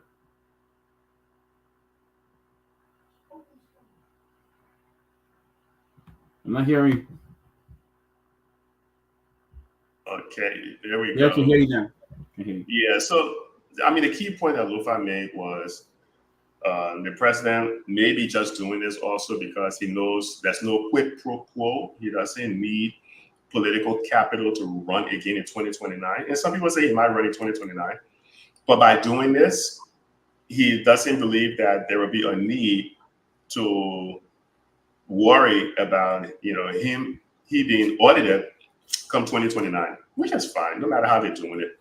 But the thing that people are saying in the chat in terms of the GAC and all that stuff coming down, I think there are a few things in the pipeline that are coming, right? If you go to the World Bank's website, back in June, I think it was June 24th of this year, the World Bank gave Liberia a loan and a grant for a project that's going to create some transparency in a lot of this governance and auditing and all these things there. Those projects will be visible. It's a huge project. It's like $25 million project or so. That project would allow regular citizens to see all these audit reports. It will be there for you to see. So nobody will be taking anything down because the project is a World Bank sponsored project. So if they're not doing it according to how the World Bank is asking them to do it, they're going to end up losing that money. So, and government are known for taking things down, putting things up. Because I remember a few years ago when the CBL published their the annual report, and we reported that it was one of the largest budget deficits in Liberia history. Within a matter of hours, the CBL took down that report. So I don't know if it was TWE or who said it, but we simply said the government called the CBL and told them to take down that report.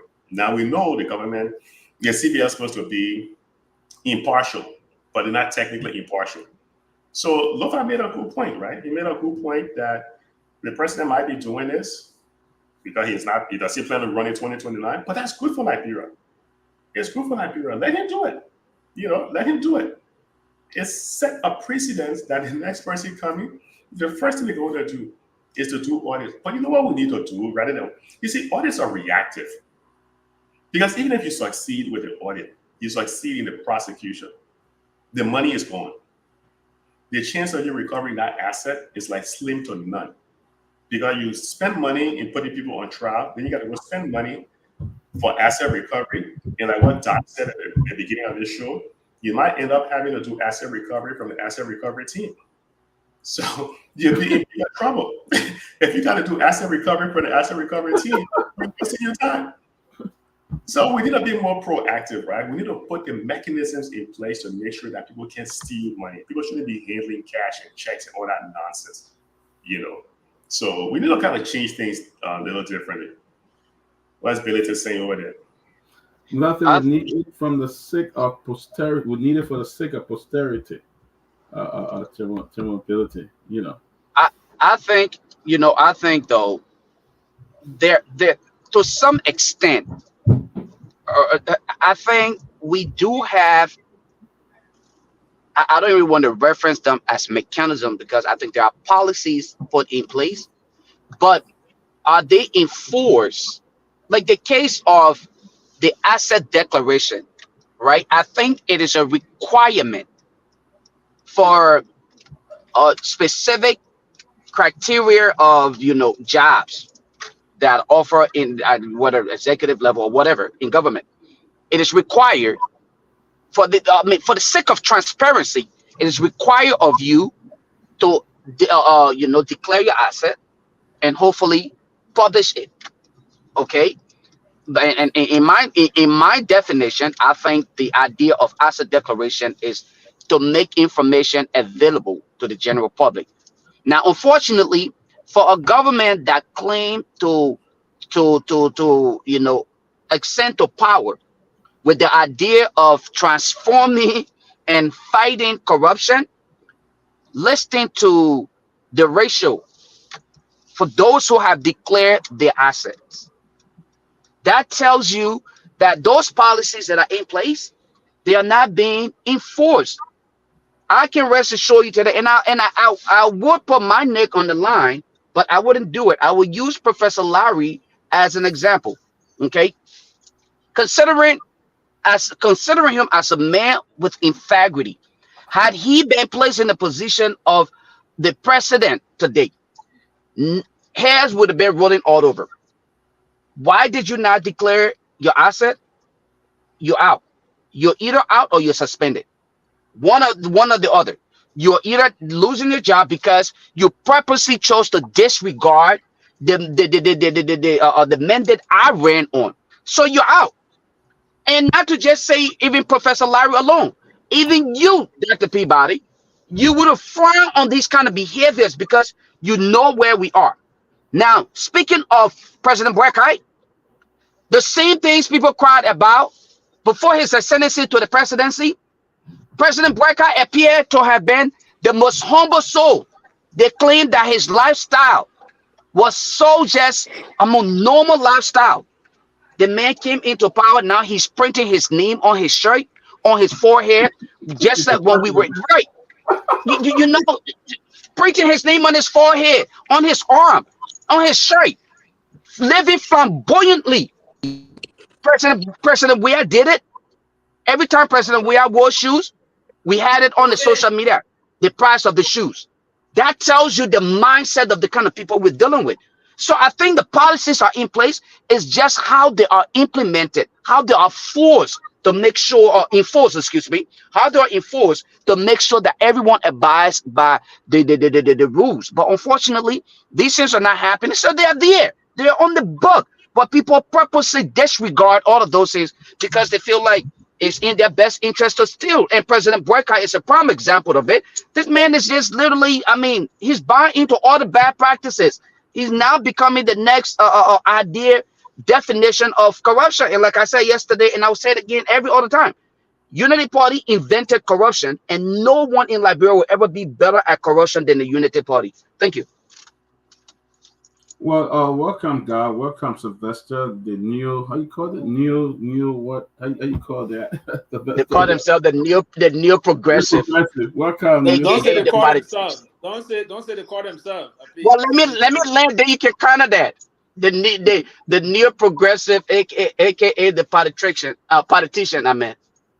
You see, you just haven't known. I thought you would have said the ideological thinkers. But guys, you've been following the show. Welcome, Robert. Welcome. You've been following the show. You know, Professor has been our expert here tonight, talking about how government can handle spending cuts.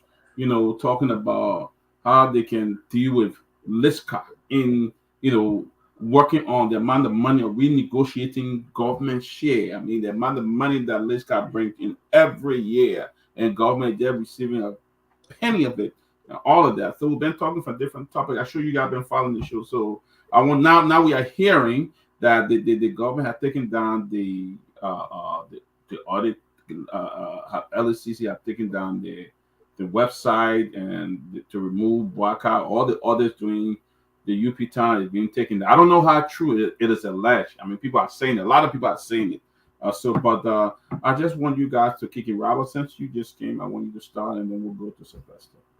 You've been following all what we've been talking about. That's Sylvester go. That's Sylvester. Go ahead. Thank you. So, I mean, the process about the particularly first the audit process about if LCC would take down audit. Let who share the LCC is not really an audit institution. So what LCC does is that they carry out what we refer to as some forensic financial investigations. So and in some cases they take years from now some issue intelligence coming from the audit process where the Supreme Audit Institution GSC will go and audit. And as per the General Auditing Commission, the GSC, there is an institutional process in the GSC, and I worked with that institution before. And I can vouch for them that the level of professionalism is very high there in the GSC. They set a standard as to how the audit process is. And so all of those things, the GSC got a very structural organigram in, and part of that is that upon a correction, it was the GSC, not locked. Sorry, that was my. Okay. Now, the GSE is the only supreme audit institution we have. We later established the RAA, the Internal Audit Agency, also there to do what we call the move and do preventive type of process, so that we put into place this internal control mechanism that the IAA went to do. But the GSE, as a supreme audit institution, there's a very well structure we have in place in the GSE. So most of those documentation, most of the audit process, those audit reports are well archived in the GSE. The GSE got a very systematic process, and I can say to us here that anyone that is saying that is not true, the GSE will always produce those reports. As a matter of fact, if you went to the GSE website, the website time to time has been improved upon to ensure that the quality of the reports will be stored in a weird manner that whenever you want, you just hit to this here and click on that process. So all of those audit reports will still be available. The GSE will have those things available. If there's some technical issues unfolding, basically you move back to the GSE RT folks. We have some very wonderful RT guys of the GSE. One of them that used to be my own RT teacher. Right, so moving through the line and like Harris, the rest of the folks in the institution. So the process about trying to temper with audit report, I'm not inclined to believe into those things. Sometimes it's just part of the shenanigans that is unfolding around, and part of the propaganda also that will want to come out. I don't think anyone will attempt to do that. If you attempted to do that with the GSE, you need to see, because we do have a very wonderful structure. The current Auditor General we have, he also filed the patent, and if you saw, and that's I was very shocked today. I saw the report, the CBL report, a report about they alleging almost 100 plus million, something plus $1 million issue. I saw the report and the Auditor General opinion in that report. He's a very brilliant and smart Auditor General. So I don't want to think he's going to compromise the Supreme Audit Institution in the name of trying to delete certain reports, but backdating from certain time, trying to trash those reports. No. The GSE been supported before by the EU Technical Support Fund.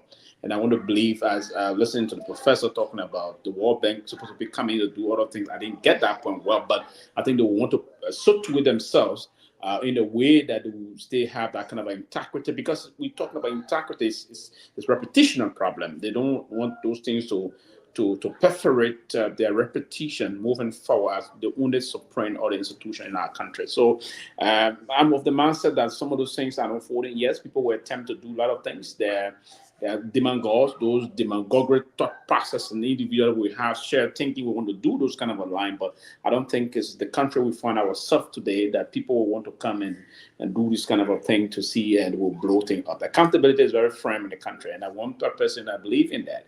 And quickly, listen to Lofa, what he says is actually the point. I hope this is not a cosmetic process. This process is holistic, it's sincere.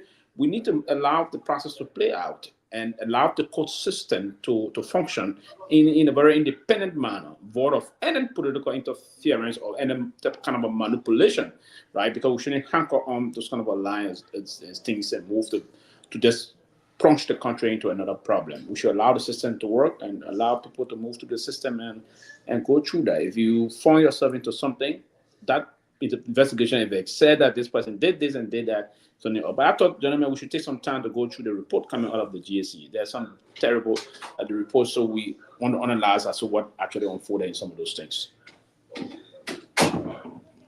Robert, Professor Gaga, welcome. Thank you. Look, why are they trying to rearrange other reports? These reports have been there for a very, very long time. If you have nothing to hide and you are not trying to create any suspicion or whatsoever, why are you rearranging report? Isn't it concerning that they are only arranging report from the Ellen-led government? Why?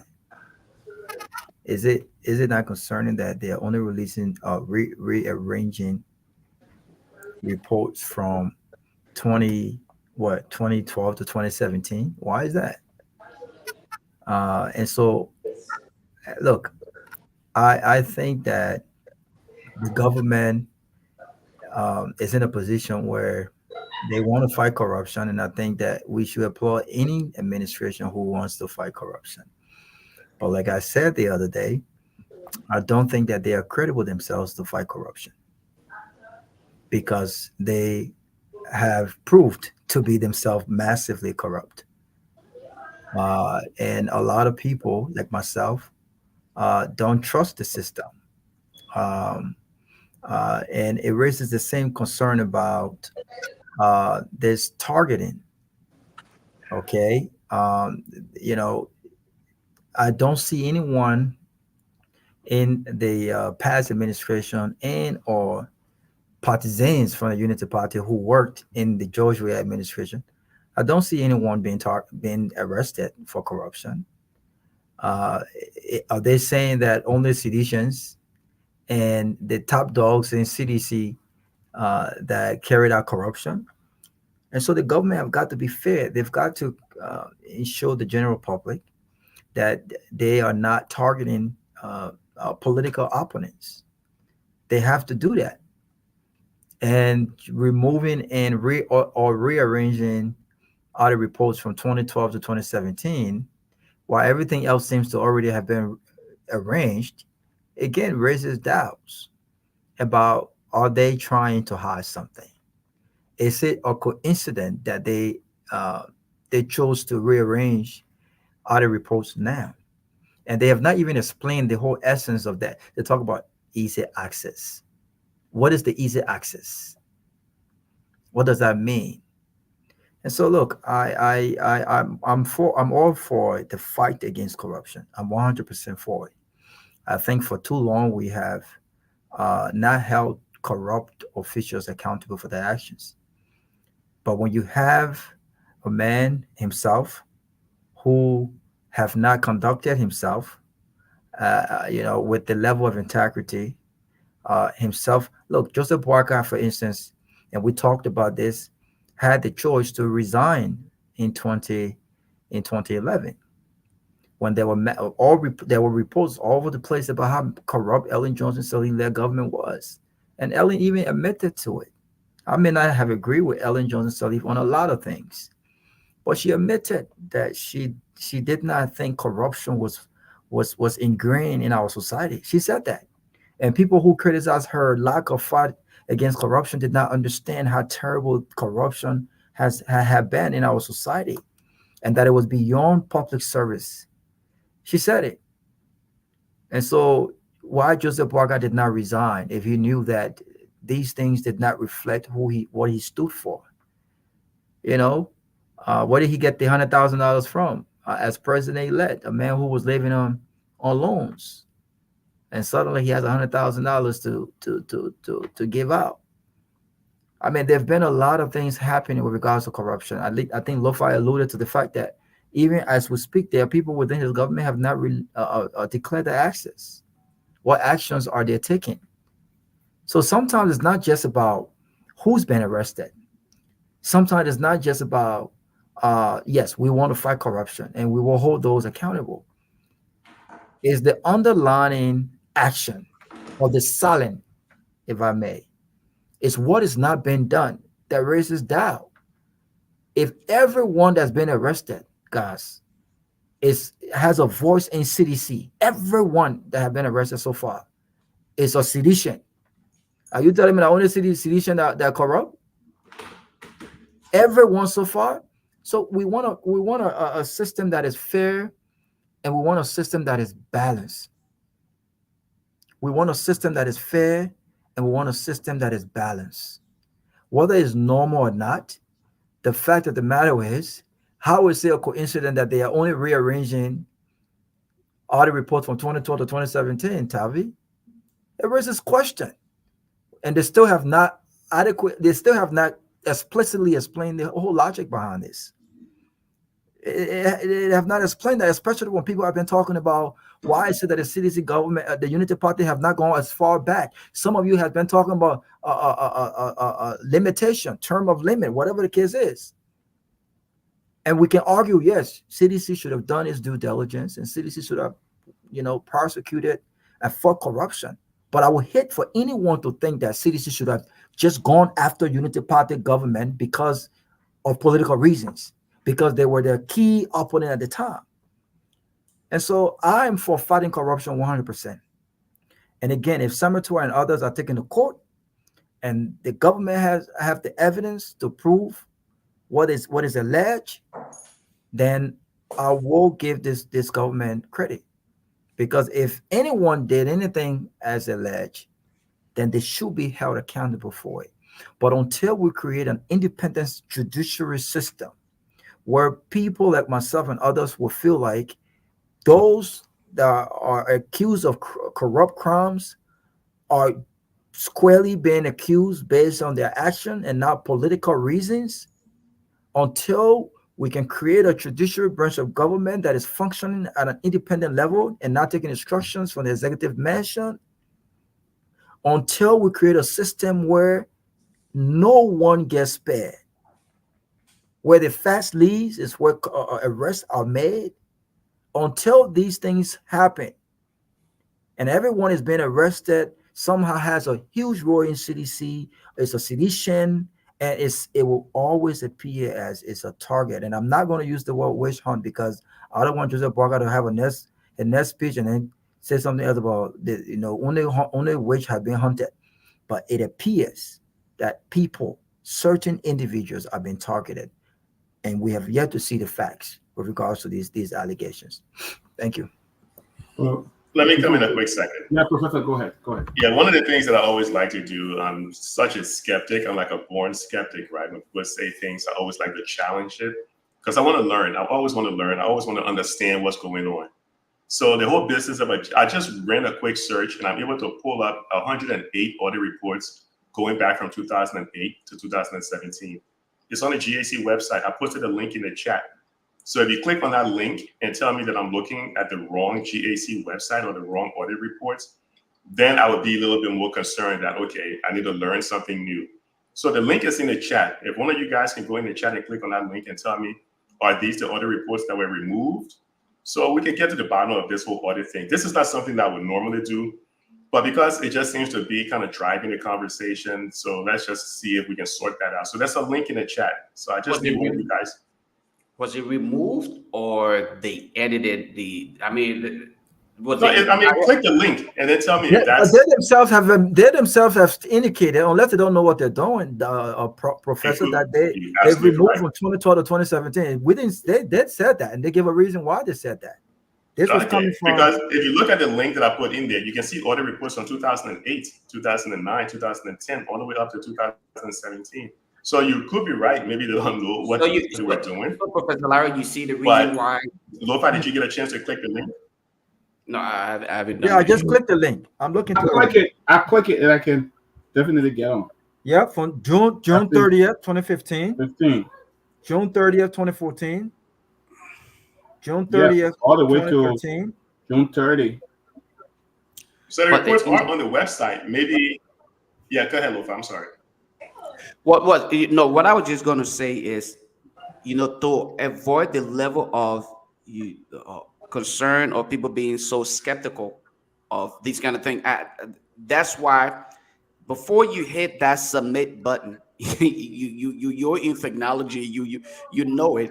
You must verify, and that's why Microsoft introduced the second verification option. Are you sure you want to do this? So when people start to be a little bit more concerned about why did they remove it, the justification for that cannot be because it happens all the time. Audit, when you conduct audit, you can always reverse it. No, because it becomes a little bit more concerning. So if it was updated, then that's good. That means the information is still available, but people have the right to be concerned about why was they removed the first time in the first place. And I think probably this is where Robert is coming from. And I don't want to just jump the gun here, but that could be Let me where ask he's a quick coming question, from. Lofa. Yeah, Doc and Lofa and Robert. I see Kelvin Allen asking a question. When you click on the link, does it open up an actual report? When you click on it shows financial statements. When you click on it, when you click download, it shows financial statement. So it does open up to answer Kelvin's question. So it's Yes, it's it there. So does. something is kind of fishy with the whole situation, but let's Exactly. not get hung up on it. Yeah, It does, but I don't think it's a full report. All right, let me go take a look and see here. It's 16. yeah. It's I'm 16. It's opening 16 it, and I pages. see a lot of report coming up though. Listen, the GSC did not temper of any report. And again, sometimes we can move with information without doing thorough verification of certain things. The GSC won't do that. They wouldn't do that. They would temper up their representative. They would not go for no reason to get rid of report. The Auditor General that I know, But Sylvester, we didn't say that. The deputy auditor Wesley Nukin, he said that the GOC RT crew explained what was happening. I quote: "The audit reports are available, but the RT department is sorting them for easy access. We do not hide audit reports. Our task is to conduct audits and submit findings to the legislature. It is the blah blah blah blah." We didn't say that. So if the audit report was still available, then he could have just said, "Look, it's available. There was a little editing done, whatnot," and left it alone. But Rabbi, exactly what he just read that. So he didn't. When he said the RT. No, so what Wesley Yinka? Sylvester, nobody knows. No one knows. No, I'm not saying that. I say if those kind of speculation, I think going out, JC cannot. I'm saying I'm trying to defend the institution because I know this institution, right? So I'm saying to you, even those that got the mind to speculate that way, they can do that in the GSC. Wesley Yinka being in the GSC for a very long time. He came to the GSC in 2007 as Deputy Auditor General, Acting Auditor General, back Deputy Auditor General, Deputy Auditor General. He's the longest serving Deputy Auditor General in the history of the GSC currently. So he's a very competent person. He understands the GSC, right? So beyond that, when the structure started up, the whole line of the RT department of the GSC, the dollar reform went through the department because it's critical. As part of the process, people want to temper with reports. And this is very key here in terms of validating and maintaining and storing the audit reports, because those audit reports are not only news for the business of history or other things, but normally in some cases, people use those audit reports to go to court. For what? Why? The preservation of the report to be intact. Yeah, go ahead. It's very important. Go ahead. Doc, can I share my screen so we can put this thing to bed? Huh? Can I share my screen so we can put this thing to bed? Do that, Professor. Definitely. All right, so I'm going to share my screen real quick so we can just kind of see, what's going on. Let me know when you can see it.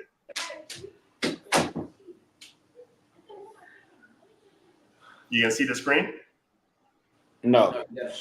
You're not sharing it. Oh, okay. Let me just make sure. So I did click the share. I'm going to try it again. So let me hit share screen, and I'm going to select this screen to share. I don't need the audio. So let me know if you can see it. I can't see. Hold on. I'll add it on there. I'll add it on there. I can see it. Yeah. There you go. Okay, great. So for the audience, now we can see it. Here's a list of audit reports. Yeah, from the GSC's website.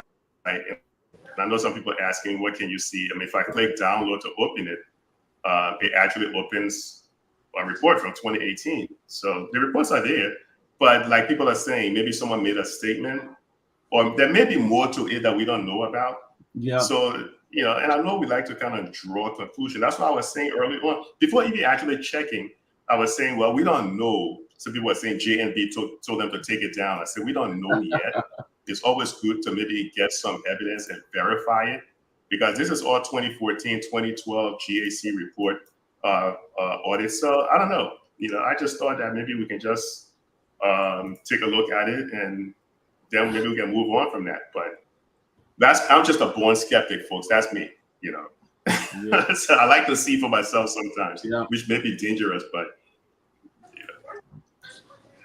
Look, I was reading another story here from the NSA. It'll be very damaging if that is true. But I think the Front Page Africa had just come as a government this in itself. But let me share what an official of the Boakai government. This will not be true. But they talk about there was from one of the managing director LPRC, Mo Ali, And then I'm just quoting him. This is not, I don't know how true it is. But he said, EPS budget. He said, we as EPS spent $14 million in 2022. In 2023, it was 16 million. JMB budget for 2024 is 8.3 million, 2 times less than what we have spent in 2023. I've been hearing from some top officials at NSA that there were a lot of people from the former administration that I heard from very top official at the NSA. There were a lot of people. There were a lot of people from the former administration who were actually getting paid 15, 20,000, 12,000, 10,000. This came from people directly with the NSA. I'm not going to get a name or say I believe it, but it came directly from people within the NSA. Some people who have authority to like see the different payroll and who are getting paid and stuff like that. So it seemed like we are all here for a long haul, especially on this. I mean, I see a lot of people are saying that Boakai is witch hunting. You know, I'm up for bringing corrupt people to justice. But also, the one question I keep asking and people cannot answer: why did the previous administration not audit the Unity Party government? Why did it not do that? You know, I mean, the Unity Party government said, "Hey, we are coming to audit you. You had your chance. 6 years you could have audited us. You did not. Why did it not do the same?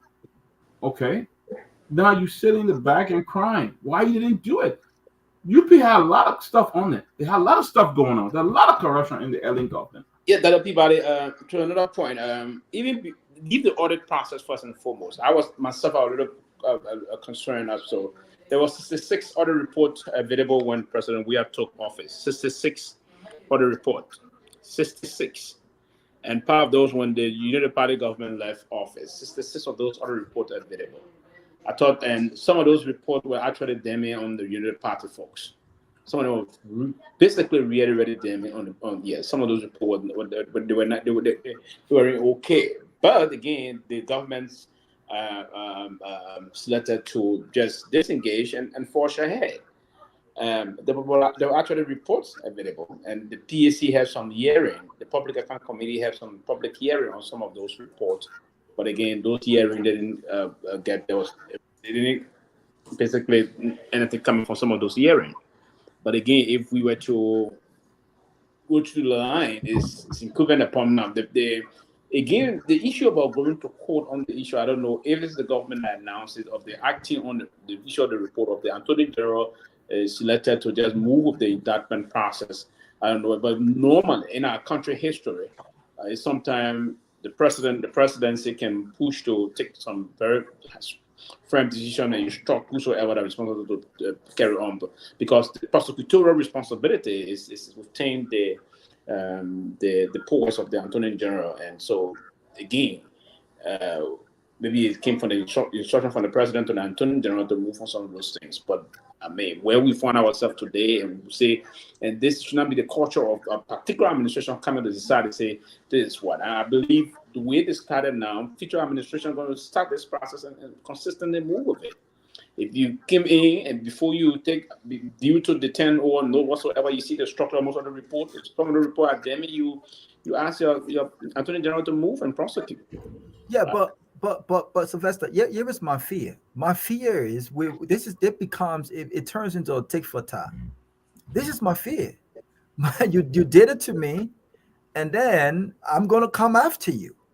We don't want. And you're right. And then it may lead to witch hunting. You're right. Exactly. And we don't want that. Yeah. We don't want a system where now if CDC were to be given power again, do you think that, as Sylvester just said, do you think that they're going to now forge ahead?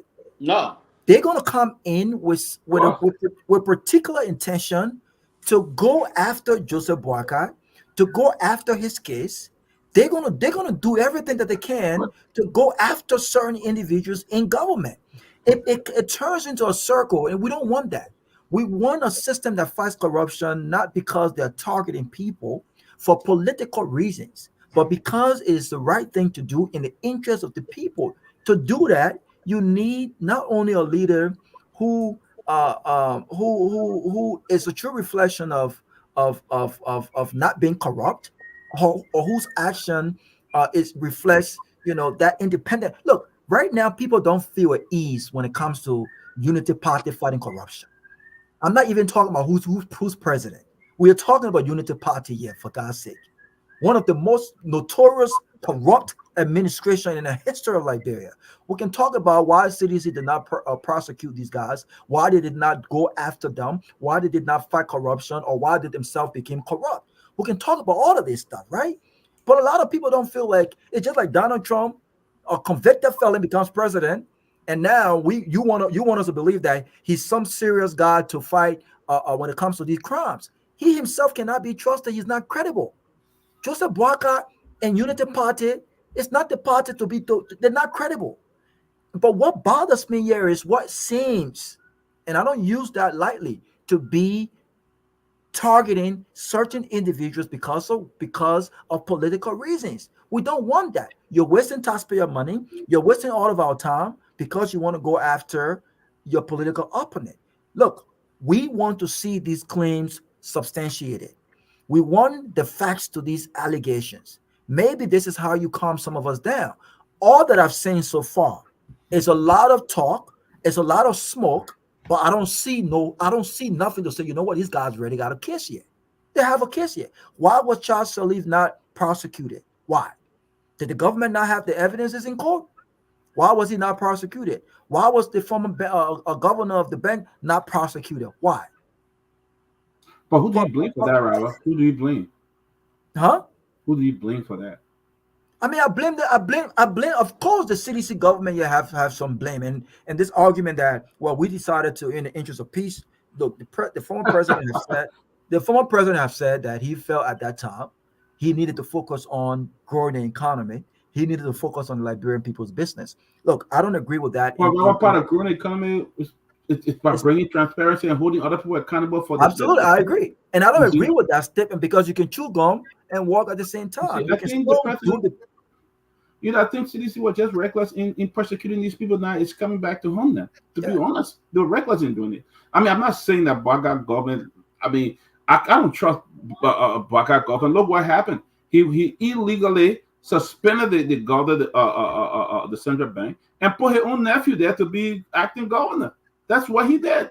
He put his own nephew there right now to be the head. Okay, and then you didn't even go by the central bank, the act creating the central bank, but you went and suspended the man illegally, and then put your nephew there right away to head the central bank. I mean, I don't trust that government. I don't trust the UP, but I just think cities were just too reckless. Let these people go because they were all friends or would know each other. Some other want to L you and did it, and it's coming back to haunt you now. And there's a lot of damaging thing I'm looking at here that will embarrass the CDC. I'm serious. They could even cost them not having the opportunity to win another election because there is a lot of damaging thing. I've seen individual names, very close individual that got thousands of dollars on payroll. Some are getting $15,000 a month, $30,000 a month from NSA. Individual name that I can't call. So this will be very embarrassing to the CDC government. But somebody said the last time, right? When this question about, look at Joseph Boakai house right now. Joseph Boakai has lived in that same house for many, many years. And look at the number of work that have been done in that house. So look at the lavish party they had the other day. Look at the attempt to have sellers, those folks who've been selling along the house for a very long time, to relocate. $3,000 per seller. I mean, that's no fun. That's no small money, right? And the first question someone asked was, well, has the president not gotten paid in the last 6 months he's been working? But guess what? When George Weah broke his houses down within that same period, people thought that was corruption because, look, the antics were terrible. I mean, that's not something that I would have done, right? But imagine if Seditian were asking, well, guess what? Just because the president broke his house down to renovate it, is he not getting paid as well, right? Could they be, so that's corruption right there, right? But when it comes to these guys, they will make all of the excuses. Oh, you can't say the president because he has tendered his house and you have all these, or he's president now, so that's not corruption because he's getting paid. But did we question whether or not George Weah was getting paid? No one has actually proved if the funds that renovated his house on the Ninth Street or anything else came from. I mean, look, we have got to stop this. Look, prosecute people based on the facts. Let the public trust you. We want a system where the public can really trust you to say, you know what, we trust, forget the president. We trust the judiciary system to do the right thing because they're functioning apolitically. Right now, I can't say that. I can't say that. And until Joseph Boakai start going after his own people, what is the limitation here? What is the status on limitation on this other reports here? That only sedition that you're going after. What is this? Until he start going after his own people, his buddies that have been corrupt, until he starts holding his government officials accountable for not releasing their own the actual declaration, then some of us would not believe that this guy is serious about fighting corruption. This seems like a target on certain people for political reasons. Honestly, a Sylvester will come in, but look, man, this man don't even have the willpower to fire his officials. It's been 6 months into this government, almost 7. This man could not even declare his own asset, and make it public until people begin to cry and cry before he did it. Now he got government officials who are 6 months, they cannot declare the asset. Only 26% of his officials declare the asset, and we're sitting there taking it. I mean, so you can't trust him. But the only thing I keep talking about here is what stops CDC from doing it. Sylvester coming.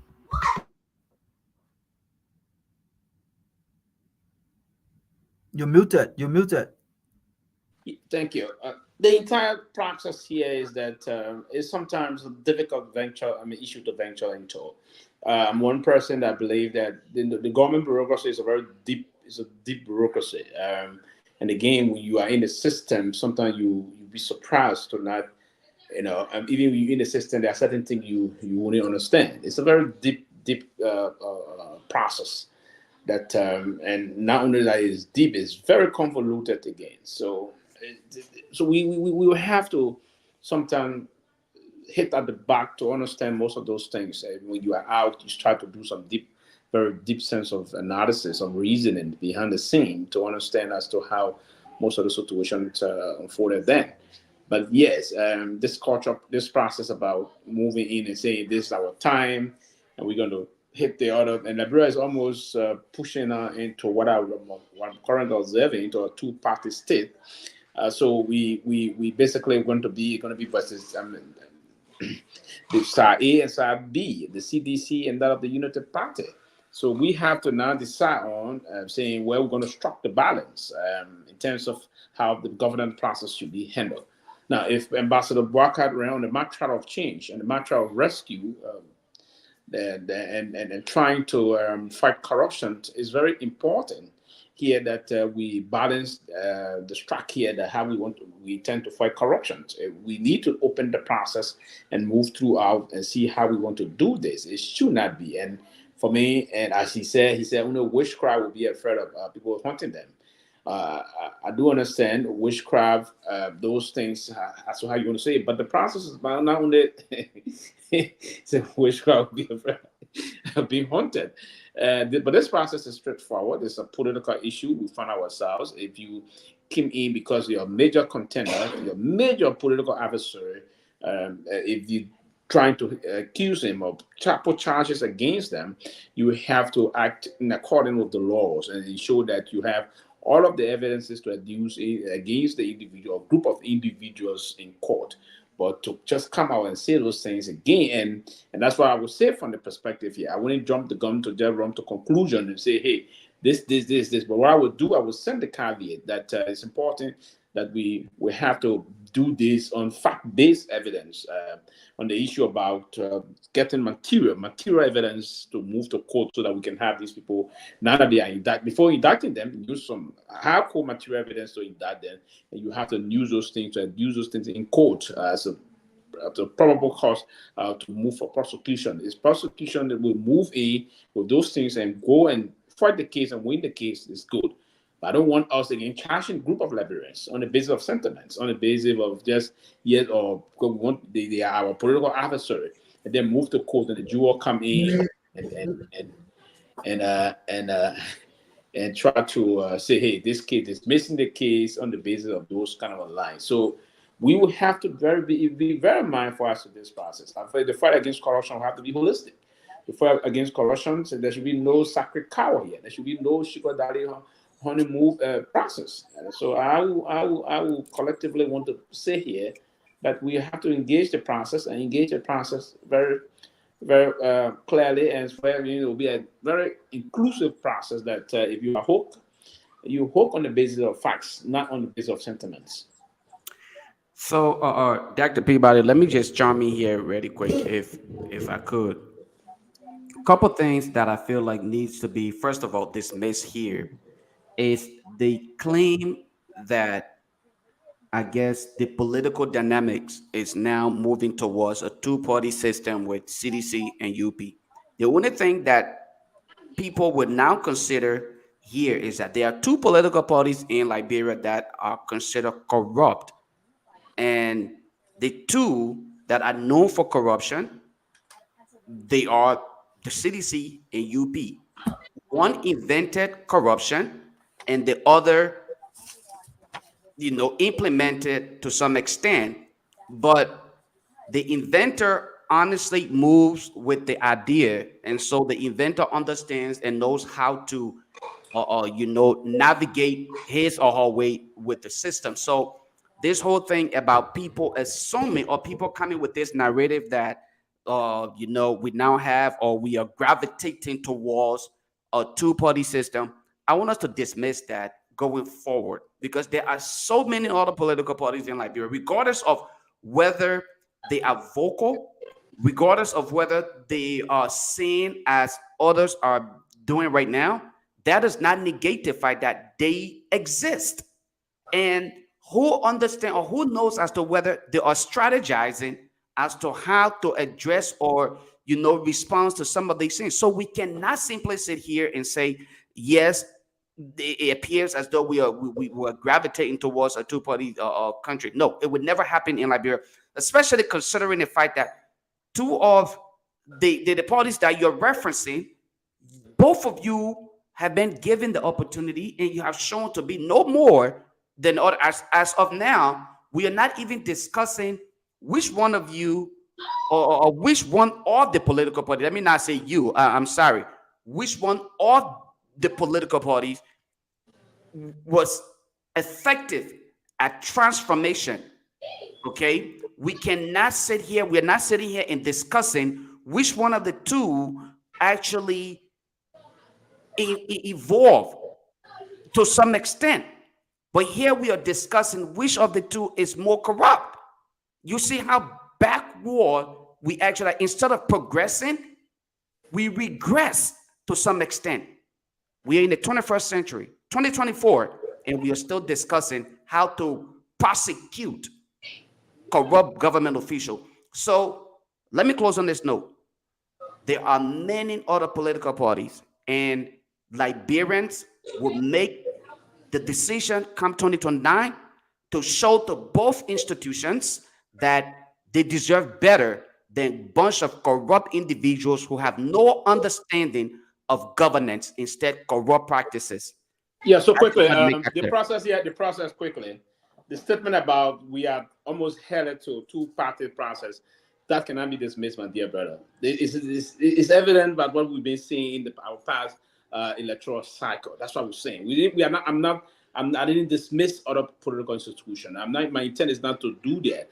I'm reminded of the responsibility of the Constitution. What the Constitution reminds us of is that we are a constitutional democracy. We are a pluralistic democracy. The plurality of different political institutions. I'm aware of those things. I'm aware of the plurality of the political party, the political culture. But what we're seeing on the basis of performance, on the basis of those two parties are now from 2005, since we got off from the civil crisis, since 2005, we came back to constitutional democracy.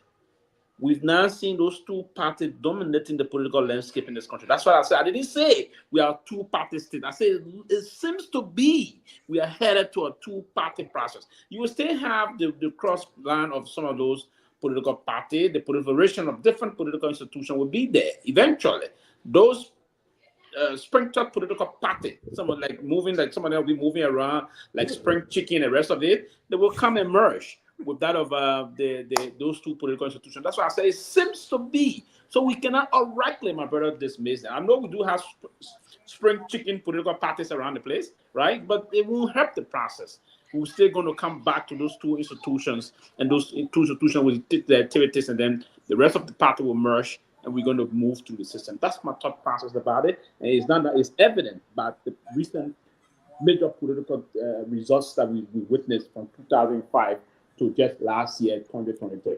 I'm glad that you mentioned the most recent political result, considering the fact that the entire process is flawed. Kalabu is here. Let's try to get Kalabu in. Welcome, Kalabu. Welcome back. Are you back in? Thank you, gentlemen. First, let me thank you guys for holding the program up for more than a month while I was in Liberia. But it was unfortunate for me to get on the show when I was in Liberia. Actually, my location does not have good network. Toga even visited my house, and he realized that I don't have a network. I couldn't get on Facebook. I couldn't get on the internet. I hardly could make even local call from my house. So it was challenging for me a bit, So but I'm back, and I'm gonna be regular as I was before I went to Liberia. Okay. But let me just, pass and make a quick comment on the exchange between Lofa and Peewee. There's something that two things can be true and also two things can be false. But for those of us who look at data, here's what I will say. The question of the two parties, I argued on the show a few months back that in 2029, if Joseph Boakai is not on the ballot, George Weah is not on the ballot, and you have new faces on the ballot, on the national ballot, to contest, and it boils down to only CDC and United Party, it will be fair now to argue that the country is firmly moving towards that. But here is what has happened since 2005. When George Weah entered the race, he entered the race in 2005 as an icon. Ellen Johnson Sirleaf also entered the race as an icon. Somebody already known who has contested election in 1985 and highly contested election. She went to jail. She was a political prisoner, and she was on BBC. BBC is the most listened to channel in most African countries, including Liberia. So these two persons had large followers, and they ended up leading their party to the final round. Okay, so that has been the situation. And in 2005, Joseph Boakai was on the ballot with Ellen Johnson Sirleaf. Had George Weah kept his running mate, I think one Johnson, in 2005, within throughout, while he's facing out, maybe that person could also be a household name. So until we see those traditional people who started appearing on ballot in 2005 are no longer appearing on ballot in 2029, and it ends up with the two institutions, we can see if they probably argue that way. But for now, I will not jump to that conclusion yet. That's what I would say. But while driving, I listen to Robert, I listen to Peabody. You guys are talking about this other report and what have you. Here, what I will say, not taking you guys back to issue you have already passed. I will say for the record here, I will say something that some people may not like. I would like to see a situation where the CDC is decimated through a legal process in a web of corruption that they engage in, so that a grassroots party that was betrayed by greedy people, those greedy people can end up and rot in jail. In 2021, I sat in a hotel room here in Washington, D.C. with Nathaniel Fallow McGay. And I said to him, McGay, leadership is about symbolism and leadership is about the people. You guys have taken power. The Howard Grease there. in my view, was a political murder under the Unity Party government. You should reopen it. The Michael Allison murder was a political death under the Unity Party government. You should reopen it. You should go after local audit. You should identify key institutions headed by Unity Party's tower. And they have enough audit report on GSC website to go after this. That will show to you, you distinguish yourself from the former ruling party. My dear response to me, and I can say for the public now, was Washington had asked them, in fact, he said, Madam Thomas Greenfield said they should not go after Ellen Johnson Sirleaf in retirement, which in my mind was false because they were bent on stealing themselves. They didn't want to go after that. Today, what they fail to do, if Bwaka United Party is doing, is good because Bwaka is trying to set himself apart from Ellen Johnson Sirleaf United Party. Because Ellen Johnson Sirleaf United Party, it was a corrupt unity party. If today under Bwaka leadership, he's trying to set himself from Ellen Johnson Sirleaf Unity Party, it's a good thing. But I think you should go further to decimate the hierarchy of the CDC that are caught in corrupt act through the legal process. That's what I think they should do. When that is done, the grassroots members of the CDC will recognize that their revolution was misused, mismanaged by greedy gods, and they will seek alliance with credible Liberian politicians with integrity to fight the Unity Party, a corrupt party, in 2029. That's what I think. Let me come in, please, if you don't mind, because I think Kelebu said a lot. But let me start off with when he said Joseph Boakai is trying to distinguish himself, and Joseph Boakai is trying to fight corruption. And if that's what Joseph Boakai is trying to do, that's commendable. I want a government to fight corruption. But let's set the record straight. If you had a Dr. Peabody leading the ticket of Unity Party, and he did not play an integral role in the corrupt Unity Party under Ellen Johnson Sirleaf, then your point would be very legit, and I'll be all for it. But what you are trying to do is an attempt to separate the corrupt Ellen Johnson Sirleaf Unity Party from the Joseph Boakai Unity Party that now wants to write a different narrative. It doesn't work that way when Joseph Boakai served diligently that administration for 12 years. How do you reconcile that? This is our confusion. Joseph Boakai cannot have his cake and eat it too, Kelebu. Joseph Boakai worked as the deputy lieutenant under a massive corrupt administration. And you know what he did to solidify that? He re-ran on that very ticket. I'll tell you that right now. If my values or if my principles in an institution does not reflect the practices of that institution, most especially the head, I'm out. I'm out. He did not have to resign the first 6 years. But what action did he take to say, you know what? This is how I distinguish myself. Let me tell you something, Kelebu. Good leaders act not when they have power only, or not when there's an opportunity to make a distinction such as now. Joseph Boakai had the opportunity to relinquish power in 2011 in the interest of his country. That's how I would have respected a man who wants to distinguish himself. He could have resigned. He could have said, you know what? I'm not going to rerun the Ellen-led government because her values does not align with mine. And I do not want to be part of history under an administration that have failed to fight corruption, promised to make corruption enemy number one and did not, right? An administration that promoted at the highest level nepotism, appointed her sons and her family members in strategic key areas. He could have said, I'm out. He did not. And so now he wants to somehow distinguish himself. The Unity Party remains the institution. Unity Party remains the institution. And so let me close on the note. I want to be very clear. Joseph Boakai cannot distinguish himself. Joseph Boakai administration is Joseph Boakai administration.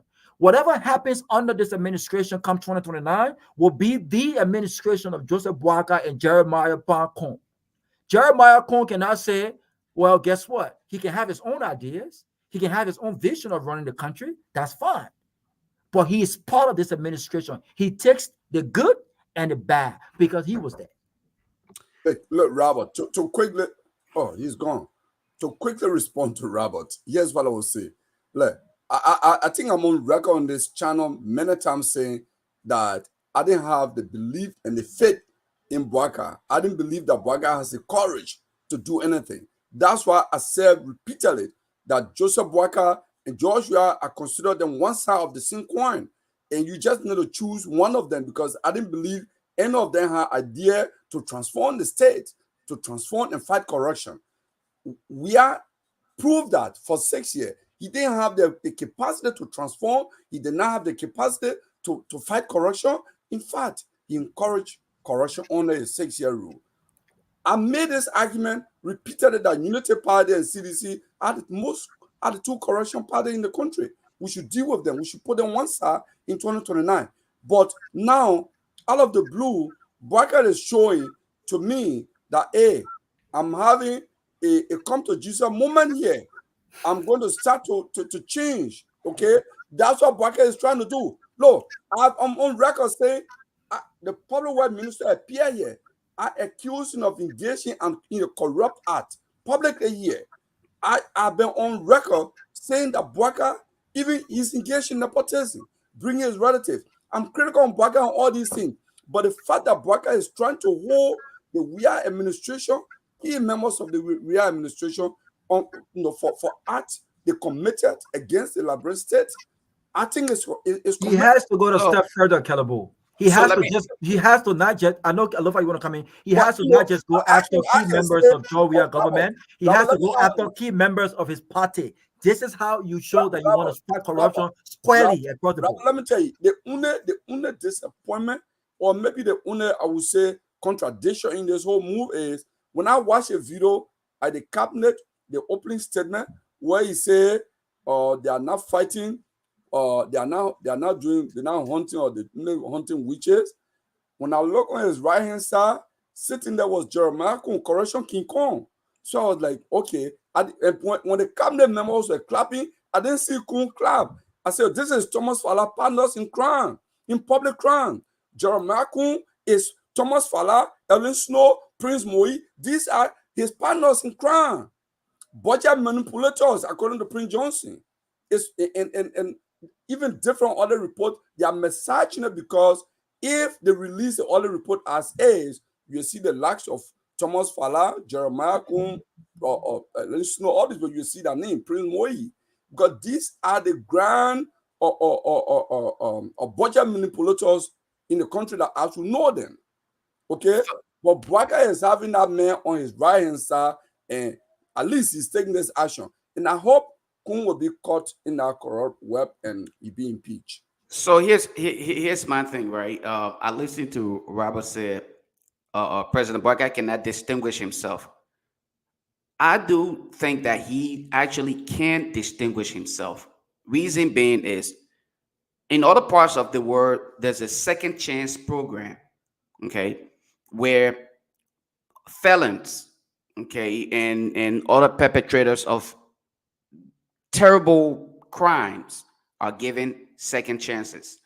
I think this is President Boakai's second chance that he's giving. And based on his actions, based on how corruption is put at the very top of his agenda to transform Liberia, Liberians can look back and say, why it is true that he may have been a part of the Eden-led government that invented corruption, the brown envelope in Liberia. When he was given the opportunity to perform, he fought corruption vigorously and at least we sense it. So we cannot say he cannot distinguish himself. Just like we said, this is an opportunity for President Boycott to leave behind legacy. Our biggest problem, Robert, all of us on this platform will agree, Liberia's biggest problem, besides the corrupt legislature and other branch of government, corruption is literally the mole in the entire process. And when I said besides, I meant the individuals. So if he can take on the mantle of authority and really fight corruption vigorously to the extent where he will prosecute people, and Liberians will see that people are prosecuted. But mind you, may the prosecution be transparent and let it be across the board. Once that is done, President Barker would have distinguished himself from Madame Sharif, who took responsibility for her son's corrupt act and left without any form of prosecution. And today, unfortunately, the late Robert Sharif, whatever his name is, not Robert, but his brother, is no longer with us to experience the law. So if President Boycott can really do what we are talking about today, I think that would be the distinguishing moment for him going forward. You and I would sit and say, you know what? Yes, he did what he was expected to do. Going forward, we can give him the torch to say he started the fight against corruption. So I know you want to come in. Just 30 seconds. And I'm glad you said, Lofa, he would have. Because it's too early to say that he has distinguished himself. Right? No, that's why I say he right. Yeah. So yes, I'm glad that you said that. But again, and maybe Sylvester can come here and make this sense, because the neo-progressive are very smart people. They analyze the things in a good way. Sylvester, so let me ask you this: it's difficult, right? Because again, one of Barker's Lofa first decision was who he picked as VP. The character of who a president picks as VP goes a long way. And I think sometimes we jump over that. God forbid something happened to Joseph Boakai right now. You know who becomes the next president of Liberia? Jeremiah Cohn. Caleb mentioned the corruption King Kong was sitting right there. So in the vetting process, did Joseph Boakai and his team now know that they were picking a corruption King Kong? Or were they more like I said, you're ready to dance to the devil? Or were they more concerned about winning an election that is and exactly doing what was in the best interest of the Liberian people? What they also don't understand, right, intellectually, is that, again, it could have, many people can say, you know what, this was a selfish decision then. Because any patriotic Liberian who wants the best for his or her country would not only think about winning the next election, would think about making the right decision in the interest of the country.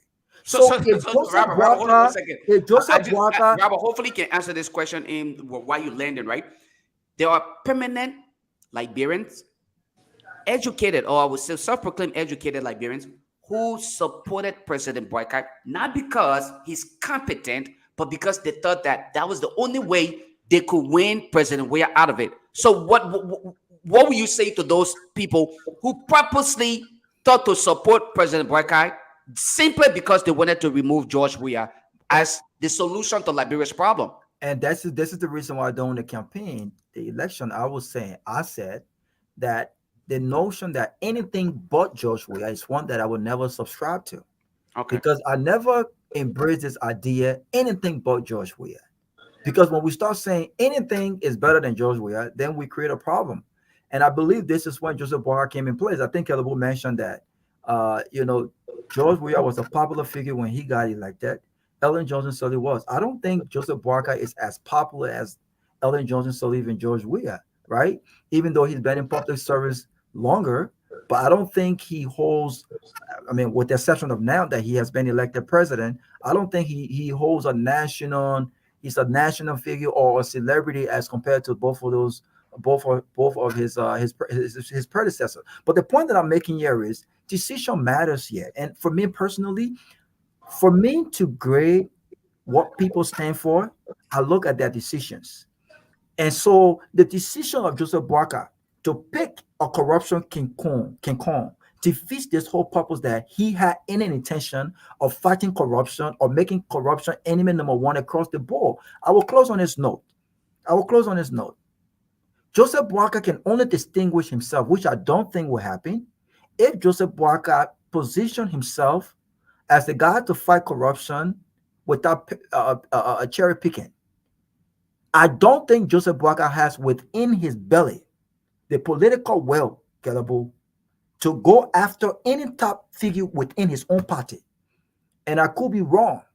But at the end of the day, yeah, you can't tell me this man is the best man to fight corruption when he vetted a VP pick who was massively corrupt. When he vetted the very VP pick, right, had a private school where he was getting a budgetary allotment for, when that school was not even a public university. I mean, this guy has no credibility. So Joseph Boakai will leave us with a corruption King Kong, God forbid, if he was incapacitated to carry out his constitutional responsibility as president of Liberia. But yet still, he somehow distinguishes himself. How do you reconcile the two? Again, I'm all for fighting corruption. I'm all for fighting corruption. But we should slow down. We should look at the characteristics of the leader, yeah. We should look at his past roles, and we should look at his decision. Joseph Boakai have not shown that he's the guy who makes the right decision in the interest of his people and in the interest of his values and what he stands for. It is about winning the next election, and he's won. Now he must perform, but until he does it, to say it's not targeting, it's not political reasons, I'm on this side, would not trust what he's doing. So that's but Robert, let me just, I know somebody wants to come in. I'm sorry. Yeah, guys, let's do it quickly. We're almost down to the hour. Oh, yeah. So let me just add a little bit to what Robert said. Robert, I agree with you on some of the issues you raised. If our President Boakai advisor today, I would say to him, at your age, you are in your 80s, what you need to do is to lay a foundation, a firm foundation for fighting corruption. Set up a national commission. Point of correction, my uncle is 79, not 80. Man, for your age, you be talking about. I'm calling for your age. The man is 80. What are you talking about? No. So I would tell him, let's set up a commission of inquiry here to vet or to review all of the other reports under the Unity Party government, to look into it and see where people walk away. There are people who have turned themselves into farmers today in Liberia. Some of them, they have found the asset they have on their farm. People who have visited the farm worth more than $10 million. And their salary, whether they work for the United Nations or whatever, can never give them that money. And they cannot show what they told loan to even have such an asset on their farm. Okay? But they got it when they were working for government of Liberia. So let's go into this thing and say, look, Liberian, we're going to fight this thing. We're going to seize people's property that we believe, and we can prove that they got it while working in government. You could do that, but Boakai is not going to do that because you can see the pattern of appointment, the central bank, the other key institution where LTA is putting his cronies in financial institution where he will rake out. What he is doing here, the reason why I'm happy is, and I'm very emotional about that, is because I sat with a key lieutenant official in the WIA government and said to him, you'll do this. In fact, if you'll do this, I will join CDC. Because I was passionate for them to fight corruption. They turned blind eye to it. And they do not today, I'm very happy. That's why I have to make that statement. But not that I'm convinced that Boakai will go any deeper on this, because I know he's engaged in corrupt act already. Look at the Social Security, National Social Security letter. Look at all the other things.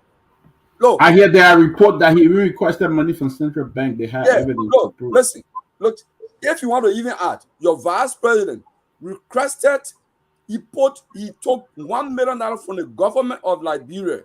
He said the clinic is for government now. In the asset declaration, Jeremiah could declare that clinic as his asset.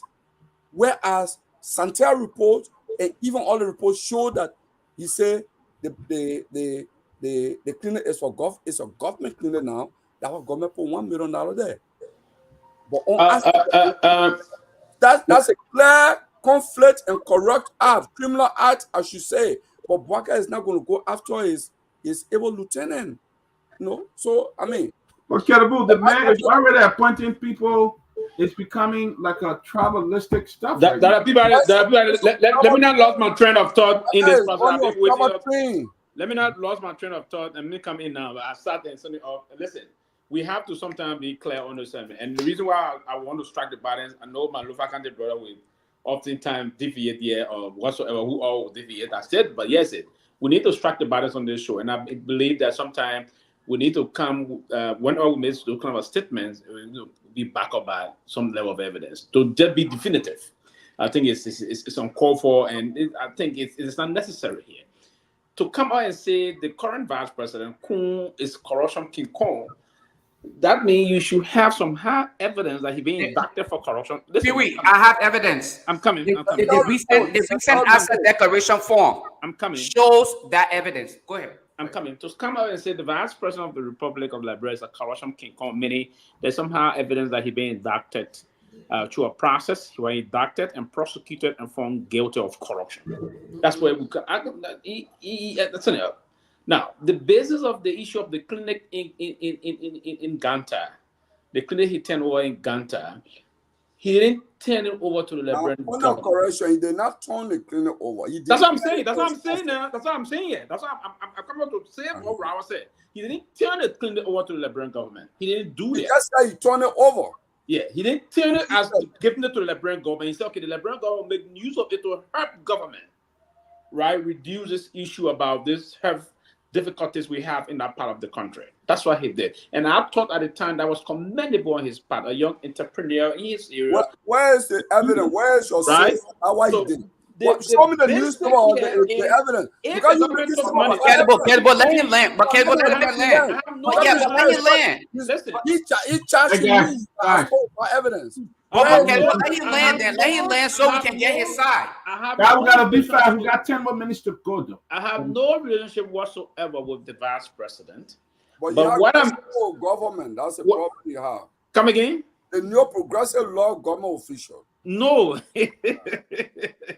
No, you want something mean as I can continue to say. No, the new progressive law government official. Listen, I think about married with CDC people. Now you are around United Party people. I take a back, Mr. Gongo, let with all due respect to you, I'm one person that don't move on the basis of sentiments. I take deep concern into how I intend to analyze my relationship, my association, the rest of that. I am at the kind of ideological thinking we associate and merge ourselves with. We build chemistry with people that got similar thought process of us, that believe in the mantra of the massive. And our mantra is the massive, right? The mass base of the people need to be protected. And that's part of the ideological thinking we have.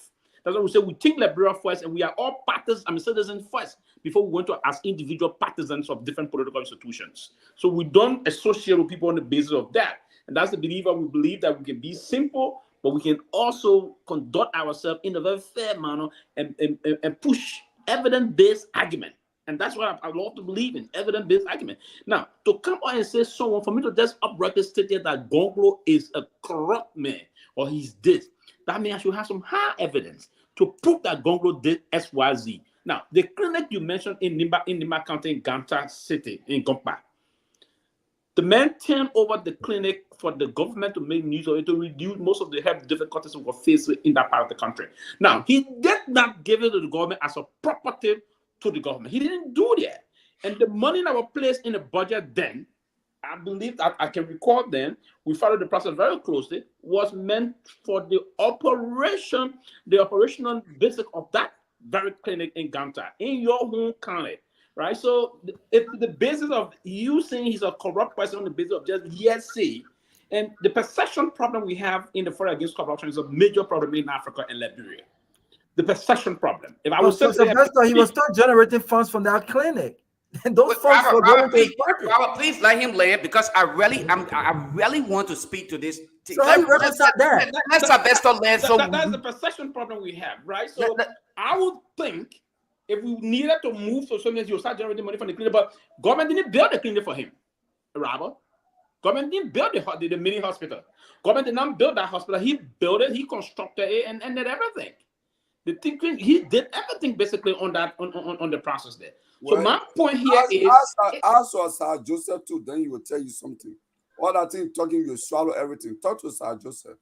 So let me. I Can I say something? Can I respond here quickly? Yeah, you want to? I know what you want to say already. Go ahead. What do you know? You're mind reader now. Tell me what I want to say. Yeah, what you want to say? That what I said, not you. And you okay, Mr. Sake. Okay, you can make money out of that. You can make a lot of money out of being a sake. Go ahead. That's what you want to say. But no, not everything you said is false, but 98% of what you said is incorrect. I'm not saying. I just said I think you disagree with me. So go ahead. Yeah, I told you, right? I predicted your mindset. Okay, but here's the base. Here's the basis on which I would disagree with what you just said. Vehemently, too, I would do that. Reason being, corruption is not when one takes money out of your pocket. I said this earlier. Yeah, I agree with you on that. The idea of lying about the property in itself is an act of corruption. Did he lie? He. What do you mean he did not lie? I said, did he lie? I'm actually. Yes, he did. Yes, he did. He lied about the ownership of the property when he was questioned about the financing aspect of it. All right, because there were budgetary allocation made for that property. He then defended the decision by claiming the property was actually turned over to the government. Turnover could be interpreted in so many ways. I gave the property to have the administrative aspects of things done by the government to supervise things, or I give it for public use based on income. But here's my thing. He lied. Jeremiah Cohen, President Jeremiah Cohen, or one would say Vice President Jeremiah Cohen, is one of the most corrupt. If you were to ask on this platform today, name 3 corrupt politicians in Liberia, Jeremiah Cohen name would not be taken out of the list. Alex Tyler name would not be taken out the list. Okay, and I can go on and on. As a matter of fact, the Speaker of the House, Fanati Kofa, name will not be taken out the midst of it. This is so these people cannot simply be excused from the problem that we experience in Liberia. They are the core of Liberia's problem. So when Kelbo say Jeremiah Cohen is corrupt, let us accept it that he is corrupt and pray that he can have a come to Jesus moment where he will see reason to hopefully get away. But at this point, it appears to be a little bit more difficult because the man is so much embedded in corruption to the extent that he knows no way out of acting corruptly in a way. Right now, the vice president is building a 100-bedroom hospital in Nema County. Now, you tell me, how do you perceive that? As an act of humanitarian effort? Isn't that a form of, again, these are all things that we should be concerned about. No matter how we twist our tongues about how it is stated, how politically correct we may want to sound, the reality remains. The reality here is this. Jeremiah Cohen is very corrupt. He's toxic, and he's a poison to Liberia existence. Alex Tyler is no different from that. The current Speaker of the House is just as worse. Okay, so going forward, if you want to defend his character, try another way. But these individuals are just listed for you, and folks will start to name a lot more of them. And I would say to you, the current Speaker of the House, Councilor J. Fanati Kofa, the current Vice President. There's nothing in the history of the Republic of Liberia in terms of, for me, I'm not coming here to just say things because Robert. I got we gotta go. That's why I'm closing though. That's why I'm closing. We have to close. But I don't want to keep talking on this because what Robert is doing here. Not Robert, Sylvester. Sorry, Robert. I'm calling my good brother name on this kind of thing. I'm sorry. What Sylvester is so Sylvester bad. he's a neo-progressive. The law of government official. No. So You know the reason. Listen, he don't. Gongro is not. Mr. Gongro is not telling us. Because we did new progressive. We believe in respecting our senior brothers and the rest of them. We don't respect them, right? That was a tradition now. What very is not strong. telling us? He's What very Mr. Gongro is not telling us is that he's part of the old progressive. Those old progressive, they were selfish people, group of right, and group of selfish people that didn't do nothing for the country. And the new progressive came out to change that mantra, that mindset. Well, so he's angry on the new progressive. Robert, you know what? These are the old progressive, right? Robert, we can have debate about this progressive. Why you keep referencing Robert? Yeah. That's Sylvester. Guys, the guy gotta go. If you don't do your closing, Robert, Let's give our closing, guys. Yeah. Let's give our closing, man. No, I wanted to say this. Let me tell you, I wanted to say this in 10 seconds. You know, Sylvester, the way we measure public service, use political science. I will just give a quick scenario and ask my closing. If we have a house here, and this house belongs to everyone, if I come in this house and before I enter this house, the election commission tell me, or the people can select you and say, hey, before you come here, you must show how much you get, the minimum you get. I tell you, Sylvester, I have $5. Then I come there after 12 years. Another entry moment comes. They say, can't tell how much you not get. And Sylvester, I tell you, oh, I get 50 million now, say I've been here 12 years. Sylvester, when I enter, I only have $5. And maybe I would say 5 million. 5 million when I was entering. And the salary you can give me, you add it for 12 years, can't even reach 50 million. But after 12 years, you ask me, show how much you not made. I say 50 million. Where you think I got that money? How you think I got it?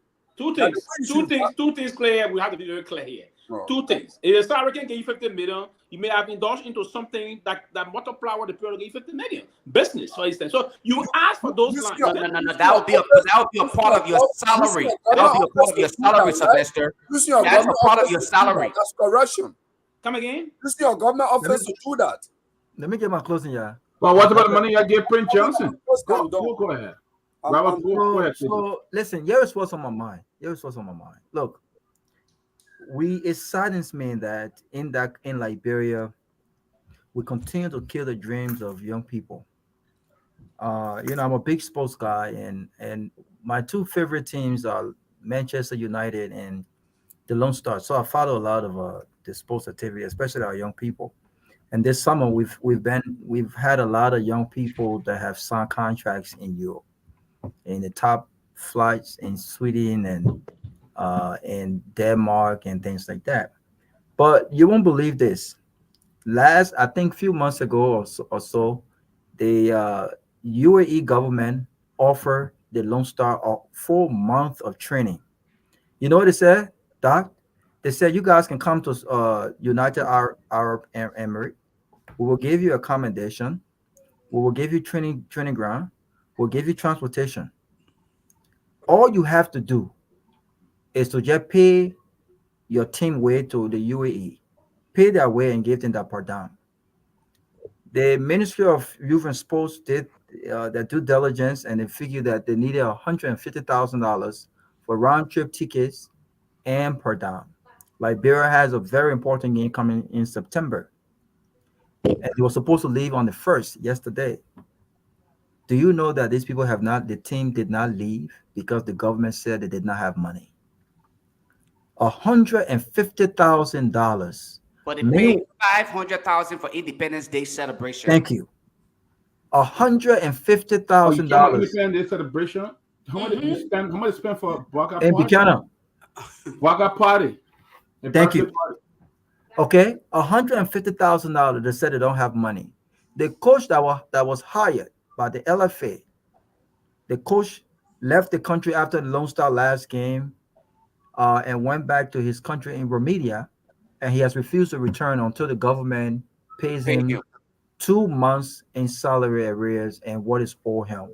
And he said until he gets that money, he will not resume training for the team. Yet the government don't have money. Every day the government don't have money. The very government, refused to pay those young ladies who represented Liberia at the women's tournament. They refused to pay those girls. They was going to give them $100 each. Those girls said no. If you can't get us something nice, at least $500, keep your money. We'll go represent our country free of charge. Those girls went, represented the country, and they did so well. They made it as close to the semi-finals, Sylvester. And all the government officials were cheering for them. All Liberia. Look what happened at the Olympics. I see today the president is on live talking to the folks at the Olympics. Look at the Olympic budget. We as a country, we've got to do better by our young people in our country. Soccer is one of the things that have rescued a lot of families and a lot of young boys and girls in our country. If we cannot invest in their education, why can't we invest in their talents to go abroad? Do you know what this would do if Liberia national team? I'm not talking about professionals though. This is for the local base players who play in the league, to go to United Arab Emirates for 1 month. The people said they will give you transportation. They will give you accommodation. You mean to tell me you can't pay your own people with to go over there for that opportunity? But no media is talking about this, Robert. Why not you? Yeah, people are talking about it. They just don't have the national platform. Let me talk to them, Robert. They just don't have the national platform. Yeah, so I just wanted to put this out there, and I want to challenge the government. Yeah, I think that's a need. You have $150,000. Invest in the young people. $150,000 for a whole country is nothing. Invest in the young people and stop playing games here. But the young people don't invest in the young people. You know, Robert. You know the reason why. Close, guys, that go one close. Julius, go ahead. Invest in the young people, and so this really bothers me every time it comes to investing in the future of young Liberians. A 17-year-old kid just recently got signed in South Africa in the Premier League in South Africa. Talented kid, went to Sweden, came back. And so when these guys go abroad, we want them to play for Lone Star, but we don't want to invest in them until they themselves go and invest in themselves, make it out there. Then we start. How can we do this as a nation? So to the Guar administration, in my closing, come on, man. Give those guys the $150,000, pay the coach, and let those guys train so that they can go and raise the flag of our country at the African Cup of Nations next year. Do the right thing and invest in young people. This is very embarrassing. Thank you. Well, let me just add to that, right, Robert? If you are to read the comment below, right, that says you don't understand Liberian politics, or you have no. Don't listen to that, man. Let's move on. Well, no. The reason why I love to highlight the time we got to. Yeah, I'm not saying the reason why I'm trying to highlight these things is simply because I want to amplify the message that Robert is preaching here. Robert is asking to help build the future of other young people, but the mindset of some of our people continue to degrade the process, because if you don't succumb to corruption, then you don't understand Liberia. That is their mentality. In this entire discussion, you can see that Robert is passionately appealing to, he said, look, just give these people transportation. He's appealing to them. But somebody would think that Robert's decision to appeal for assistance is wrong. No, simply because his brother, reasonable Liberian will support what Robert said. Right. Reasonable Liberian will support that. Every reasonable. I'm glad that you used the word reasonable. Mm-hmm. It's unfortunate that we find ourselves in the position where we must always succumb to corrupt politicians and people who are not in our interest. I'm not going to say anything else about the political discussion that we held earlier. I'm going to add to Robert's appeal. It will only be the right thing to do if we are to pay the coach based on his recent record. Just look at his record. He gave us joy. We love soccer in Liberia. Those young men, are doing everything they can to be a part of the process of transformation in Liberia. Pay the money, transport it. My uncle, Kelvin Soko, he served as the national coach for track and field. He explained similar situation here one time when they appear here with the sports talk. He said they were given opportunity for track and field. They had the opportunity to have a jet charter and flown to Liberia to bring track and field athletes to participate in the Olympics. The Liberian government refused under the claim that they could not afford.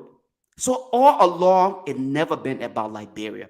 It about the selfish interest of those who feel like it's about them. I'm simply appealing, please pay those young men way to go and do what they need to do. Let them get the experience they need to get.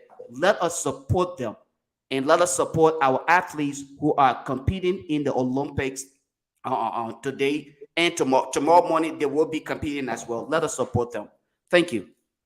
Yeah, Let's get it. yeah. Quickly, I believe we patriotic Liberian, every Liberian across the middle of the Republic of Liberia, those outside of Liberia should support and the Lone Star and all of our national, those that represent the national ism of our country. The flags are important, something that we all respect and we pledge our allegiance to. Basically, we can always say I pledge allegiance to the flag of the Republic. So we all have to be very consistent in this process and be passionate about it. I believe yes, the Lone Star being a kind of a point of conversion for all of us in terms of our own diversity, and basically it's the uniting force behind our country. So we have to support the Lone Star and we have to be current on the process, because if we don't pay the coach, if the coach were to complain, also FIFA, there's some consequence we can bear for that. It happened before to us. There was some problem where our past coach complained. It's wrong. We have to desist from that. There's a serious penalty FIFA hit on countries that would try to default on those kind of things. So we need to do that and respect those athletes. And beyond that, we need to put in a kind of a preparatory process for them, where some of them will have some scholarship to get educated, and so they will concentrate more or less on doing the right thing instead of going to fashion for themselves and the rest of that. So, but again, in our country, I believe accountability is prudent. It's important that we account for people resources. But meanwhile, we accounting for the people resources, we have to be very clear and holistic in terms of our perception here. The perception problem, we have to desist from disassociate from this perception problem and allow folks to the investigative bodies to investigate something and come up with conclusive findings, so that we come out to make a decision on those things, instead of coming and say this person, Sylvester Peabody, is corrupt, or Kerebu Gongo is corrupt, and I cannot prove nothing whatsoever. If I were to sit down here now and say Kerebu Gongo ate all of the pig in Monrovia, he alone, with no evidence, I didn't see part on the fire says man ate all the pig. Right? So that would be a wrong judgment process here. Man, And those I things are close. Let me tell you. I don't believe we should come out and call name calling with all those things, and it's wrong. So, but the country is moving. The democracy is actually on course, and I believe that we somehow headed to two-party process. There where we headed, and I don't want to hear that, but the evidence are there, and it's clear that that's the kind of process we're heading to. But again, the country is going to be moving. We have to, but the good part of it. What is good for the discourse? What is good for the discourse is that we can disagree to agree. Have a very wonderful good night. Kalabu. Yeah, so guys, good show. I'm happy to be back. But here what I will say. Robert is, it's a good note to end on the sporting issue, okay? But I always tell people, if you want to know how government is doing, not just Boaka, look at the record, look at health sector, look at sports, look at education. In the last 50 years, the government of Liberia has not built no public school in Monrovia. MCSS school has been diminishing in number because those are the public schools where poor children are supposed to go. Government has built no new public school. Okay, look at SKD. SKD was built by, I think, the Chinese. Okay, government of Liberia has not actually put in the budget to say we're going to build sports facilities in Buchanan, in populated cities, to attract talent, to help Liberian youth to develop. They're not doing that. All these things just lip service. They steal all the money. They don't put in more money in health, in education, in sporting events, because you know what? They are actually investing in poverty. Because when the people are poor, then those who steal more money get re-elected. They remain on top. That's the whole slogan, and that's the strategy of the politician for generation. That's what they do. So I'm not surprised that Robert and other people are talking this story, because I was vice president for operation for Liberia Tennis Federation. We had opportunity to even send people to go play. Nowhere to go. Tennis pie is not even captured in the budget. So now they'll say for tennis, maybe they'll put $200 a whole year. Whole budget, $200. You can't even buy a ticket. So, I mean, there's no interest in sports, in skill development in the country. Thank you, Kelebu. Kelebu, welcome back. Good to see you. Welcome back home. We miss you, and we're glad that you made it back. You made it back safely. But what I will say here is, the young people themselves, they need to start thinking right and start voting for old people who will not even support them in the youthful stage. I think they should start voting for corrupt people as corrupt leaders. Yeah. I mean, when you vote for somebody, some of the people talking are very young people, but you vote for somebody who 82-year-old, you're expecting to see your vision and promote it to let you go there and play soccer or things like that. No, and they need to start thinking faster. But all in all, I think the government need to support them if they will. Because they just use almost $200,000 on Baka birthday party. I mean, $150 is nothing. And $500,000 on the Independence Day front celebration. So, but all in all, I do stand for that corrupt officials should be brought to justice, but it should be done in a very transparent way. And I think what we are looking at now, it's the same thing that existed in the WEA government. There's nothing new that we see now did not exist in the government. The same way they went after other people, they removed other people from job, their position, they did all these things. I hope one day God will send a leader to Liberia who will really transform them. And I believe we have one. The Liberian poor refused to say he knew. And it's not coming with, I probably brought the change to Liberia. But guys, it was good, Ben, having you guys. Have a good weekend. I need to go grab the new progressive. We got to talk behind the scene, though. Your people been reaching out, and I don't know, but we got to talk. I talk to you. I got to get your consent. I'd like to talk to you, okay? Henry, have a good weekend, okay? My line open. I'll call you tomorrow.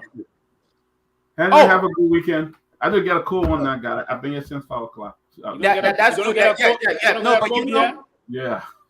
You guys need to support us. Text for Liberia. We are not-for-profit organization, and we were involving ourselves in doing work at a very minimum for. All right, guys. I'll see you guys. Okay. Technical work, but we'll talk about it later. Let's talk Kelebu in the back. All right. All right.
True FM 96.1, the heart and soul of Liberia.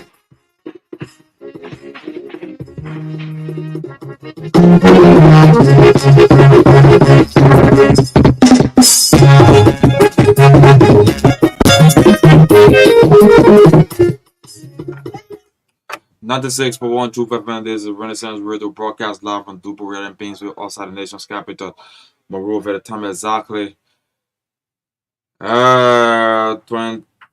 There's 34 minutes down 12 o'clock here in Liberia. It has been fascinating, educative, and informative here in the program, Closing Argument.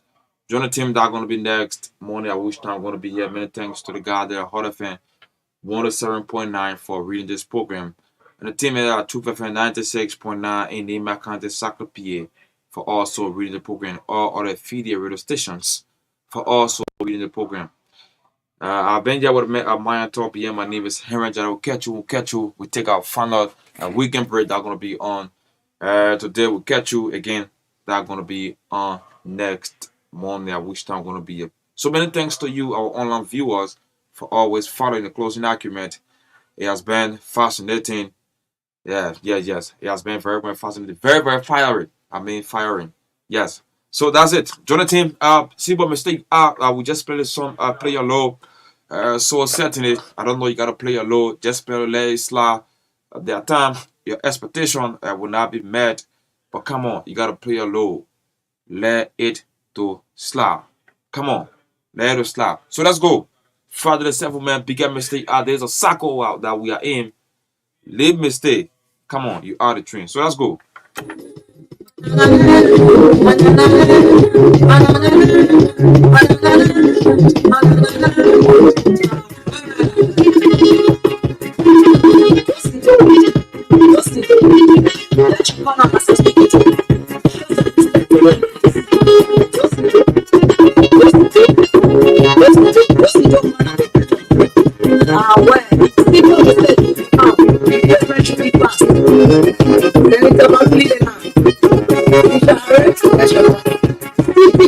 Engineering